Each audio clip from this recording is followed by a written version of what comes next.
ത്തിന് മഹത്വം ഉണ്ടാകട്ടെ.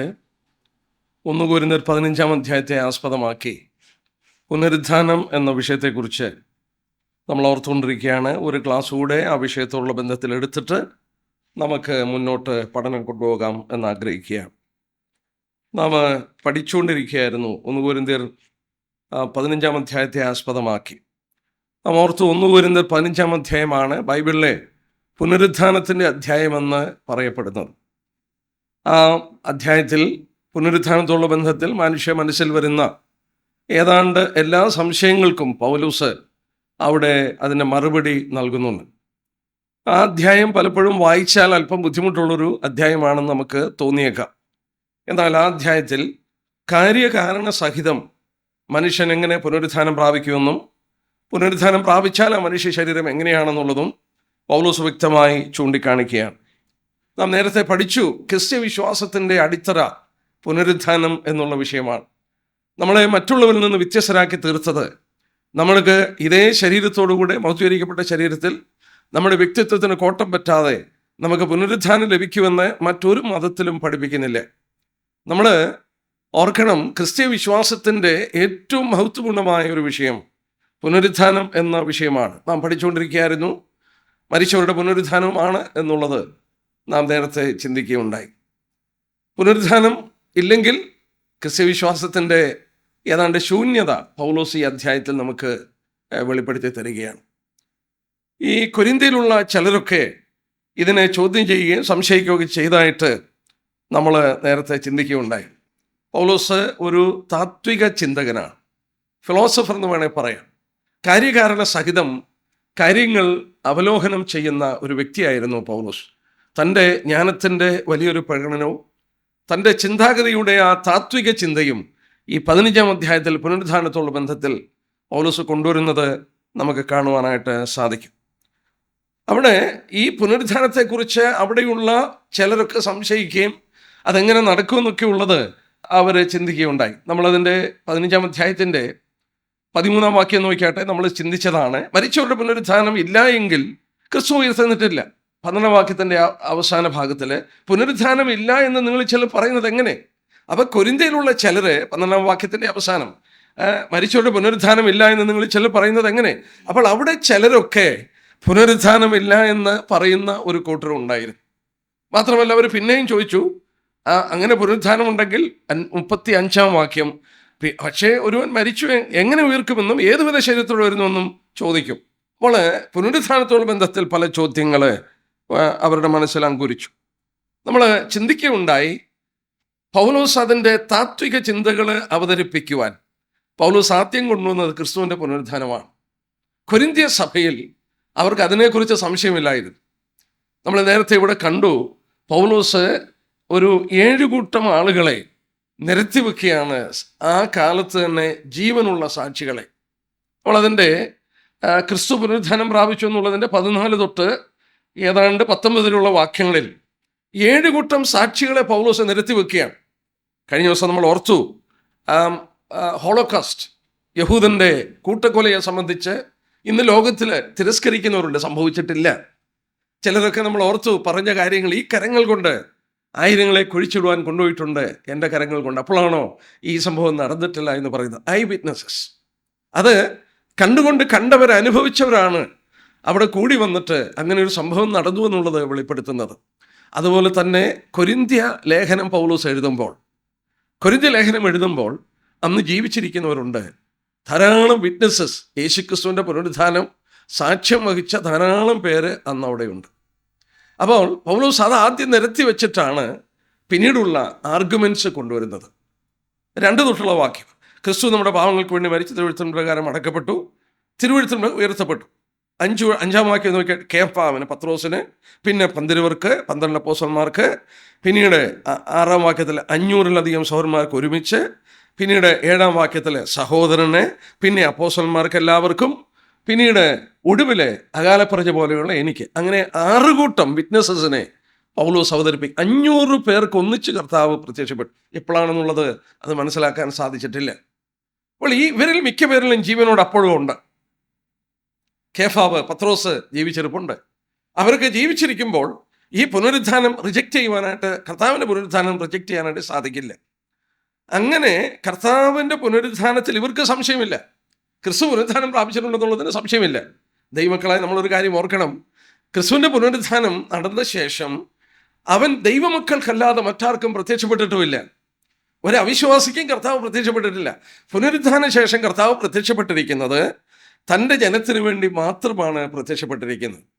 അത് മനസ്സിൽ വെച്ചുകൊണ്ട് നമ്മൾ ഇനിയും കൊരിന്ത്യർക്ക് പൗലോസ് എഴുതുന്ന ആ വസ്തുതകളെക്കുറിച്ച് നമുക്ക് നോക്കാം. 12 വാക്യം പൗലോസ് പുനരുത്ഥാനത്തെക്കുറിച്ച് സംശയിച്ച് അവരോട് എഴുതുകയാണ്. 12-13 വാക്യം നമുക്ക് നോക്കാം. പ്രാരംഭമായി, ക്രിസ്തു മരിച്ചു ഉയർത്തെഴുന്നേറ്റു എന്ന് പ്രസംഗിച്ചു വരുന്ന അവസ്ഥയ്ക്ക് മരിച്ചവരുടെ പുനരുത്ഥാനം ഇല്ല എന്ന് നിങ്ങളിൽ ചിലർ പറയുന്നത് എങ്ങനെ? മരിച്ചവരുടെ പുനരുത്ഥാനം ഇല്ല എങ്കിൽ ക്രിസ്തു ഉയർത്തെഴുന്നേറ്റിട്ടില്ല. പൗലോസ് കൊണ്ടുവരുന്ന ആർഗ്യുമെന്റ് നോക്കി. മരിച്ചവരുടെ പുനരുത്ഥാനം ഇല്ല എന്ന് നിങ്ങൾ ചിലർ പറയുന്ന അവസ്ഥയുള്ള ബന്ധത്തിൽ പൗലോസ് പറയുന്ന വാക്യം നോക്കുക. ക്രിസ്തു ഉയർത്തെഴുന്നേറ്റു എന്ന് പ്രസംഗിച്ചു വരുന്ന അവസ്ഥ. പൗലോസ് നേരത്തെ ചോദിച്ചു, ആദ്യം പറഞ്ഞതൊക്കെ ഓർമ്മയാണ്, നമ്മൾ നേരത്തെ ചിന്തിച്ചാണ്. ഞാൻ നിങ്ങളോട് സുവിശേഷിച്ചത് എങ്ങനെയെന്നും നിങ്ങൾ പിടിച്ചുകൊള്ളുന്ന സുവിശേഷം എന്താണെന്നും പൗലോസ് അവരെ ആദ്യം ഓർപ്പിച്ചു. സുവിശേഷത്തിൻ്റെ കാതലായ അടിത്തറയായിരുന്നു ക്രിസ്തു പാപങ്ങൾക്ക് വേണ്ടി മരിച്ചു, അടക്കപ്പെട്ടു, 3-ാം ദിവസം ഉയർത്തെഴുന്നേറ്റു. ഒരാൾ രക്ഷിക്കപ്പെടണമെങ്കിൽ ദൈവനെ മരിച്ചവരുടെ നിന്ന് ഉയർത്തെഴുന്നേൽപ്പിച്ചെന്ന് വിശ്വസിച്ചെങ്കിലേ സാധിക്കുള്ളൂ. അപ്പോൾ രക്ഷിക്കപ്പെട്ട ദൈവജനം ക്രിസ്തുവിൻ്റെ പുനരുത്ഥാനത്തിൽ ഒരു വിധത്തിലും സംശയിക്കാനായിട്ട് സാധ്യമല്ല. പൗലോസ് അതാദ്യം അവരോട് ചോദിച്ചിട്ട് നമ്മളിവിടെ ശ്രദ്ധിക്കേണ്ട ഒരു കാര്യം, ഞാൻ ഓർപ്പിച്ച പോലെ പൗലോസ് ഒരു താത്വികമായ ചിന്ത ഇവിടെ കൊണ്ടുവരികയാണ്. താത്വികമായി, ഫിലോസഫിക്കൽ അല്ലെങ്കിൽ ലോജിക്കൽ ആർഗ്യുമെന്റ്. ആ ലോജിക്കൽ ആർഗ്യുമെന്റിൽ കൊണ്ടുവരുന്നത് 2 കാര്യങ്ങളാണ് കൊണ്ടുവരുന്നത്. മരിച്ചവർ പുനരുത്ഥാനം പ്രാപിക്കുന്നില്ലെങ്കിൽ ക്രിസ്തു പുനരുത്ഥാനം പ്രാപിച്ചിട്ടില്ല. ആ സ്റ്റേറ്റ്മെന്റ് കൊണ്ട് 2 പ്രാവശ്യം അത് ആവർത്തിക്കുന്നുണ്ട്. അതിൻ്റെ 13-ാം വാക്യത്തിൽ മരിച്ചവരുടെ പുനരുത്ഥാനമില്ല എങ്കിൽ ക്രിസ്തു ഉയർത്തുന്നിട്ടില്ല. അതിൻ്റെ 16-ാം വാക്യം നോക്കിയേ, മരിച്ചവർ ഉയർക്കുന്നില്ല എങ്കിൽ ക്രിസ്തു ഉയർത്തിട്ടില്ല. അപ്പോൾ മരിച്ചവരുടെ പുനരുത്ഥാനം ഇല്ല എന്ന് നിങ്ങൾ ചിലർ പറയുമ്പോൾ നിങ്ങൾ അങ്ങനെ പറയുകയാണെങ്കിൽ ക്രിസ്തു ഉയർത്തിട്ടില്ല. എന്താ പൗലോസ് അങ്ങനെ പറയാൻ കാരണം? സഭയും ക്രിസ്തുവുമായിട്ടുള്ള അഭേദ്യ ബന്ധത്തെ വെച്ചുകൊണ്ടാണ് പൗലോസ് ഇവിടെ പറയുന്നത്. Inseparable union. ക്രിസ്തു സഭയുമായിട്ട് വേർതിരിപ്പാനായിട്ട് സാധിക്കുകയില്ല. നമ്മൾ അറിയാം, എഫേസ്യരുടെ 5-ാം അധ്യായത്തിൻ്റെ 30-ാം വാക്യം, നാം അവൻ്റെ ശരീരത്തിൻ്റെ അവയവങ്ങളല്ലോ. ആത്മസ്നാനത്താൽ ദൈവജനത്തെ ക്രിസ്തുവിൻ്റെ മാർമിക ശരീരത്തിൻ്റെ അവയവങ്ങളാക്കി നമ്മളെ തീർത്തിരിക്കുക. അവനുമായിട്ട് നമുക്ക് അഭേദ്യമായൊരു ബന്ധമാണ്. അഭേദ്യമായൊരു ബന്ധം. ഈ അഭേദ്യമായ ബന്ധമുള്ളത് കൊണ്ട് നോക്കുക, ഇൻസെപ്പറബിൾ യൂണിയനാണ്. നിങ്ങൾ പുനരുത്ഥാനം പ്രാപിക്കുന്നില്ലെങ്കിൽ ക്രിസ്തു ഉയർത്തിട്ടില്ല. അതൊരു പൗലോസ് കൊണ്ടുവരുന്ന ആർഗ്യുമെന്റിന്റെ കാരണങ്ങൾ. ഇനി നമുക്കതിൻ്റെ ഭവിഷ്യത്തുകളും അതിൻ്റെ അനുഗ്രഹങ്ങളും പൗലോസ് നിരത്തി വയ്ക്കുകയാണ്. 7 further consequences if Christ is not raised. ക്രിസ്തു പുനരുത്ഥാനം പ്രാപിച്ചിട്ടില്ലെങ്കിൽ 7 ഭവിഷ്യത്തുകൾ, കോൺസിക്വൻസസ് പൗലോസ് ഇവിടെ അടുത്തായിട്ട് നിരത്തി വയ്ക്കുകയാണ്. എന്താണെന്ന് നോക്കിയാട്ടെ. അതിൻ്റെ 14 തൊട്ടുള്ള വാക്യം. 14 തൊട്ടുള്ള വാക്യം, ക്രിസ്തു ഉയർത്തെഴുന്നേറ്റിട്ടില്ലെങ്കിൽ ഞങ്ങളുടെ പ്രസംഗം വ്യർത്ഥം. ആ വാക്കുണ്ടോ? പ്രസംഗം വ്യർത്ഥമാണ്. പൗലോസ് ആദ്യം കൊണ്ടുവരുന്നത് പ്രീച്ചിങ് ഈസ് വെയിൻ. വെയിൻ എന്ന് പറയുന്ന വാക്ക് കെയ്നോസ് എന്ന വാക്കാണ്. കെയ്നോസ് എന്ന വാക്കിൻ്റെ അർത്ഥം, കാരണം ഇവിടെ വീണ്ടും ആ വാക്ക് ഉപയോഗിക്കുമ്പോൾ മലയാളത്തിൽ അതേ ആശയത്തിലാണ് വരുന്നത്, ഭാഷാന്തരം ചെയ്ത്, പക്ഷേ 2 വ്യത്യസ്ത അർത്ഥമാണ്. 14-ാം വാക്യം, ക്രിസ്തു ഉയർത്തുന്നിട്ടില്ലെങ്കിൽ ഞങ്ങളുടെ പ്രസംഗം വ്യർത്ഥമാണ്. അതുകൊണ്ട് കെയ്നോസ് എംറ്റി ആണ്, ഫ്രൂട്ട്ലെസ് ആണ്. അതായത് ക്രിസ്തീയ പ്രസംഗത്തിൻ്റെ കാതലെന്ന് പറയുന്നത്, നിറവെന്ന് പറയുന്നത്, യേശുക്രിസ്തു പുനരുത്ഥാനം പ്രാപിച്ചത് കൊണ്ട് നമുക്കൊരു ഫ്യൂച്ചറുണ്ട്, ഒരു പുനരുത്ഥാനമുണ്ട്. കഷ്ടങ്ങൾ വരാം, പ്രയാസങ്ങൾ വരാം, രോഗം വരാം, നമ്മുടെ സൗന്ദര്യം നഷ്ടപ്പെടാം, നമ്മുടെ ശരീരത്തിന് ബലഹീനത ഉണ്ടാകാം, ഇതൊക്കെ സംഭവിക്കും. പക്ഷെങ്കിൽ ഒരു പുനരുത്ഥാനമുണ്ട്, ഒരു ഫ്യൂച്ചർ ലൈഫ് ഉണ്ടെന്നുള്ളത്, അതാണ് ക്രിസ്ത്യ വിശ്വാസത്തിൻ്റെ കാതലായ ഒരു വസ്തുത. പൗലോസ് പറയുകയാണ്, അല്ലെങ്കിൽ എന്താ സംഭവിക്കുന്നത്? Preaching is vain. പ്രസംഗം കൊണ്ട് വ്യർത്ഥമായ ഒരു കാര്യമാണ്. ഇതുകൊണ്ട് അർത്ഥമില്ല, ആശയമില്ല, എംറ്റി ആണ് എന്നുള്ളത് പൗലോസ് ഓർപ്പിക്കുകയാണ്. വചനത്തിൽ ആ വാക്ക് ലൂക്കോസ് 1:53 കർത്താവിനോടുള്ള ബന്ധത്തിൽ ആ വാക്ക് പറഞ്ഞിട്ടുണ്ട്. അവൻ സമ്പന്നന്മാരെ വെറുതെ അയച്ചു കളഞ്ഞു. വിശപ്പുള്ളവനെ തൃപ്തി വരുത്തി സമ്പന്നന്മാരെ വെറുതെ അയച്ചു. അവിടെ ഉപയോഗിച്ചിരിക്കുന്നത് the rich he had send എംറ്റി. അതേ വാക്കാണ് ഇവിടെ ഉപയോഗിച്ചിരിക്കുന്നത്. ഒരു ഫലവും അതുകൊണ്ട് ഉണ്ടായിട്ടില്ല. ക്രിസ്തുവിൻ്റെ പുനരുത്ഥാനം അത് വിശ്വാസത്തുള്ള ബന്ധത്തിൽ നമ്മുടെ പുനരുത്ഥാനം ഉണ്ടെന്നുള്ളത് കൊണ്ടാണ് ഈ പ്രസംഗത്തിന് വില കൽപ്പിക്കുന്നു എന്നുള്ളത് പ്രത്യേകം ചൂണ്ടിക്കാണിക്കും. രണ്ടാമത്തെ കാര്യം അതോടുള്ള ബന്ധത്തിൽ ഓർക്കുക, അതോട് ചേർത്ത് പറഞ്ഞിരിക്കുകയാണ്, ഞങ്ങളുടെ പ്രസംഗം വ്യർത്ഥം, നിങ്ങളുടെ വിശ്വാസം വ്യർത്ഥം. Faith is also vain. വിശ്വാസവും വ്യർത്ഥമാണ്.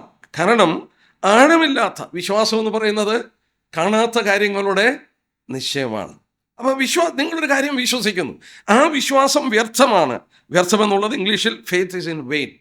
കാണാത്തൊരു കാര്യം വിശ്വസിച്ചുകൊണ്ട് നമ്മൾ വിശ്വസിക്കുകയാണ് ക്രിസ്തു പുനരുദ്ധാനം പ്രാപിച്ചെന്നും നമുക്കൊരു പുനരുദ്ധാനമുണ്ടെന്നും നമുക്കൊരു ഭാവി ഉണ്ടെന്നും ഒക്കെ നമ്മൾ വിശ്വസിച്ചു വരുന്നു.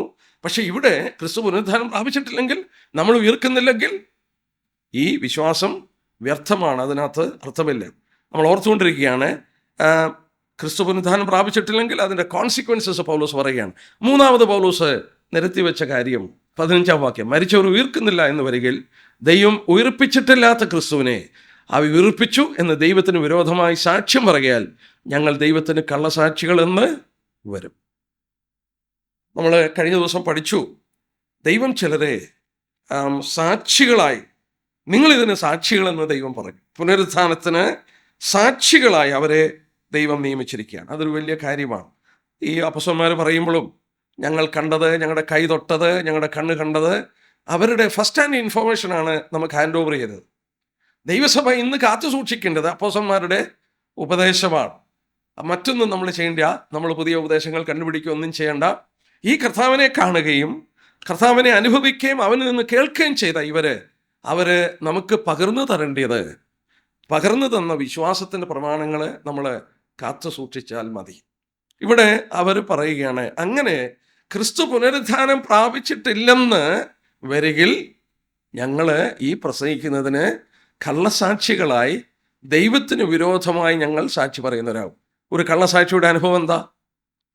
കള്ളസാക്ഷിയുടെ അനുഭവം ലയർ എന്നാ ഇംഗ്ലീഷ് വായിച്ചാൽ we all will become liars. ലയേഴ്സിൻ്റെ പാർട്ട് എവിടെയാണെന്ന് അറിയാമോ? വെളിപാട് ദിവസം 21-ന്റെ 8-ാം വാക്യത്തിലുണ്ട്. ആ ലയേഴ്സിൻ്റെ പാർട്ട് എന്ന് പറഞ്ഞാൽ നരകമാണ്. 21-ാം അധ്യായത്തിൻ്റെ 8-ാം വാക്യത്തിൽ വായിക്കുന്നുണ്ട്, ഭീരുക്കൾ, അവിശ്വാസികൾ, അറുക്കപ്പെട്ട അവിടെ നോക്കുക, അവിശ്വാസികൾ, ആ വാക്ക് ലയേഴ്സ് എന്നുള്ള വാക്കിൽ അവിടെ ഓർക്കണം, അവരുടെ ഓഹരി എവിടെയാണ് കൊടുത്തിരിക്കുന്നത്?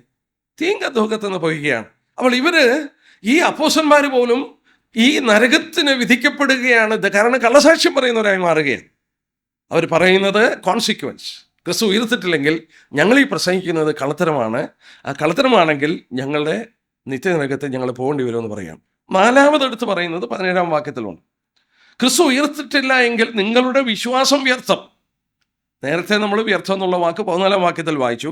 14-ാം വാക്യത്തിൽ വായിച്ചപ്പോൾ വെയിൻ അല്ലെങ്കിൽ കേനോസ് എന്നുള്ള ഗ്രീക്ക് വാക്ക്, ഇവിടെ ഉപയോഗിച്ചിരിക്കുന്ന വാക്ക് മെറ്റായിയോസ് എന്ന് പറയുന്ന മറ്റൊരു ഗ്രീക്ക് വാക്ക്. ആ വാക്കിൻ്റെ അർത്ഥം അൺപ്രോഫിറ്റബിൾ എന്നാണ്. ഇവിടെ ക്രിസ്തു ഉയർത്തിട്ടില്ലെങ്കിൽ നിങ്ങളുടെ വിശ്വാസം അൺപ്രോഫിറ്റബിളാണ്.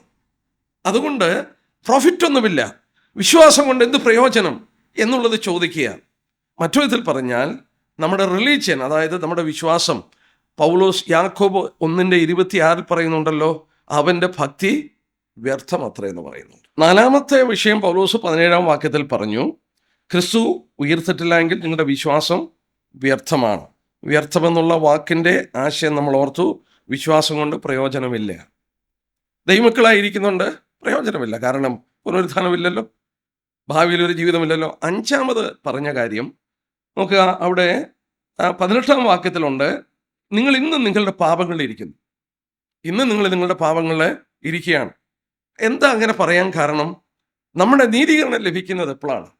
ഓക്കെ, ക്രിസ്തുവിൻ്റെ പുനരുത്ഥാനം. റോമലേഖനം 4-ാം അധ്യായത്തിൻ്റെ 25-ാം വാക്യം നോക്കി. റോമലേഖനം 4-ാം അധ്യായത്തിൻ്റെ 25-ാമത്തെ വാക്യം, നമ്മുടെ കർത്താവായ ക്രിസ്തുവിനെ മരിച്ചവരിൽ നിന്ന് ഉയർപ്പിച്ചവനിൽ വിശ്വസിക്കുന്ന നമുക്കും കണക്കിടുവാനുള്ളതാകയാൽ തന്നെ. പൗലോസ് നീതീകരണത്തെക്കുറിച്ച് പറയുക. 24-ാം വാക്യം വായിക്കാം, നമ്മുടെ അതിക്രമങ്ങൾ നിമിത്തം മരണത്തിന് ഏൽപ്പിച്ചും നമ്മുടെ നീതീകരണത്തിനായി ഉയർപ്പിച്ചുമിരിക്കുന്ന നമ്മുടെ കർത്താവായ ക്രിസ്തുവിനെ മരിച്ചവരിൽ നിന്ന് ഉയർപ്പിച്ചവനിൽ വിശ്വസിക്കുന്ന നമുക്കും കണക്കിട ഉള്ളതാകയാൽ തന്നെ. അപ്പോൾ ഉയർപ്പിനുള്ള ബന്ധത്തിൽ വളരെ വ്യക്തമായിട്ട് രേഖപ്പെടുത്തി. അവർ ജസ്റ്റിഫിക്കേഷൻ ഒരു കോടതി ഭാഷയാണ്. ജസ്റ്റിഫിക്കേഷൻ റോമലേഖനത്തിൽ വളരെ സിസ്റ്റമാറ്റിക്കായിട്ട് പൗലോസ് അവതരിപ്പിക്കുന്ന ഒരു വിഷയമാണ്. പാപികളായി നമ്മളെ ദൈവത്തിൻ്റെ മുമ്പിൽ നീതീകരിക്കുന്നത് എങ്ങനെയാണെന്ന് ചൂണ്ടിക്കാണിക്കുമ്പോൾ ഇവിടെ എടുത്തു പറയുകയാണ്, അതായത് ക്രിസ്തു നമ്മുടെ പാപങ്ങൾക്ക് വേണ്ടി മരിച്ചു. ക്രിസ്തു മരിച്ചു, കല്ലറയിൽ അടക്കപ്പെട്ടു. ശരിയാണ്, കല്ലറയിൽ പാപത്തിൻ്റെ ശിക്ഷ അനുഭവിച്ച് അടക്കപ്പെട്ടു. എന്നാൽ ആ ശിക്ഷ കൊടുത്ത് തീർത്തു എന്നുള്ളതിൻ്റെ, ദൈവം അതിൽ പ്രസാദിച്ചെന്നുള്ളതിൻ്റെ തെളിവ് എന്താണെന്ന് ചോദിച്ചാൽ അവനെ ഉയർപ്പിച്ചപ്പോഴാണ്. അവനെ മരിച്ചതിൽ നിന്ന് ഉയർപ്പിച്ചപ്പോൾ ആ പാപത്തിൻ്റെ ശിക്ഷ വില കൊടുത്തു കഴിഞ്ഞു എന്നുള്ളത് തെളിയിക്കുകയാണ്. അത് നമുക്ക് വേണ്ടി കണക്കിടുകയാണ്. ഇവിടെ നമ്മൾ വായിച്ചതുപോലെ നമ്മുടെ നീതീകരണത്തിനായി ഉയർപ്പിച്ചു. അപ്പോൾ നമ്മുടെ പാപങ്ങൾ മോചിച്ചിട്ട് ദൈവസന്നിധിയിൽ നമ്മളെ നീതിമാന്മാരെ നിന്നുവാനായിട്ട് ഈ കർത്താവിൻ്റെ പുനരുത്ഥാനം മൂലം സാധിക്കുന്നു എന്നുള്ളത് അവിടെ നമുക്ക് വെളിപ്പെട്ട് കിട്ടുകയാണ്. എന്നാൽ ഇവിടെ പൗലോസ് പറയുക, ക്രിസ്തു ഉയർത്തിട്ടില്ലെങ്കിൽ നിങ്ങളിപ്പോഴും നിങ്ങളുടെ പാപങ്ങളിൽ വസിക്കുകയാണ്. മാത്രമല്ല, അവൻ ഉയർത്ത ശേഷം എന്ത് സംഭവിച്ചു? നമുക്ക് വേണ്ടി എബ്രായലേഖനം 9:24 വായിക്കുന്നു, നമുക്ക് വേണ്ടി പിതാവിൻ്റെ സന്നിധിയിലേക്ക് പ്രവേശിച്ചു. നമുക്ക് വേണ്ടി പിതാവിൻ്റെ സന്നിധിയിലേക്ക് പ്രവേശിച്ചു. അപ്പോൾ ക്രിസ്തുവിൻ്റെ ഉയർപ്പ് നമ്മൾ ഓർത്തതുപോലെ, നിങ്ങൾ ഇപ്പോഴും പാപത്തിൽ അത് ക്രിസ്തു ഉയർത്തിട്ടില്ലെങ്കിൽ നമുക്ക് പാപത്തിൽ നിന്നൊരു മോചനം കിട്ടുന്നത്, അതിൽ നിന്ന് വിടുതൽ കിട്ടിക്കൊണ്ടിരിക്കുന്നത്, പാപത്തിൻ്റെ ശക്തി നമ്മളിൽ നിന്ന് ബ്രേക്ക് ആയിക്കൊണ്ടിരിക്കുന്നത് ക്രിസ്തുവിൻ്റെ പുനരുത്ഥാനം മൂലമാണ്. അവൻ ഉയർത്തുന്നിട്ട് നമ്മളെ നീതീകരിക്കുക മാത്രമല്ല, നമുക്ക് വേണ്ടി നമ്മുടെ ബലഹീനതയിൽ തുണനിന്നുകൊണ്ട് നമുക്ക് വേണ്ടി മധ്യസ്ഥത ചെയ്യുകയാണ്. ആറാമത്തെ കാര്യം പൗലോസ് ഓർപ്പിച്ചത് അതിൻ്റെ 18-ാം വാക്യം, ക്രിസ്തുവിൽ നിദ്ര കൊണ്ടവരും നശിച്ചുപോയി. ക്രിസ്തു ഉയർത്തിട്ടില്ലെങ്കിൽ those fallen asleep in Christ are perished എന്ന് പറഞ്ഞാൽ അവർക്ക് ഉയർപ്പില്ല, അവരൊക്കെ നശിച്ചുപോയി. എത്ര മിസറബിൾ ആയിട്ടുള്ള ഒരു കാര്യമാണെന്ന് ഓർത്താട്ടെ.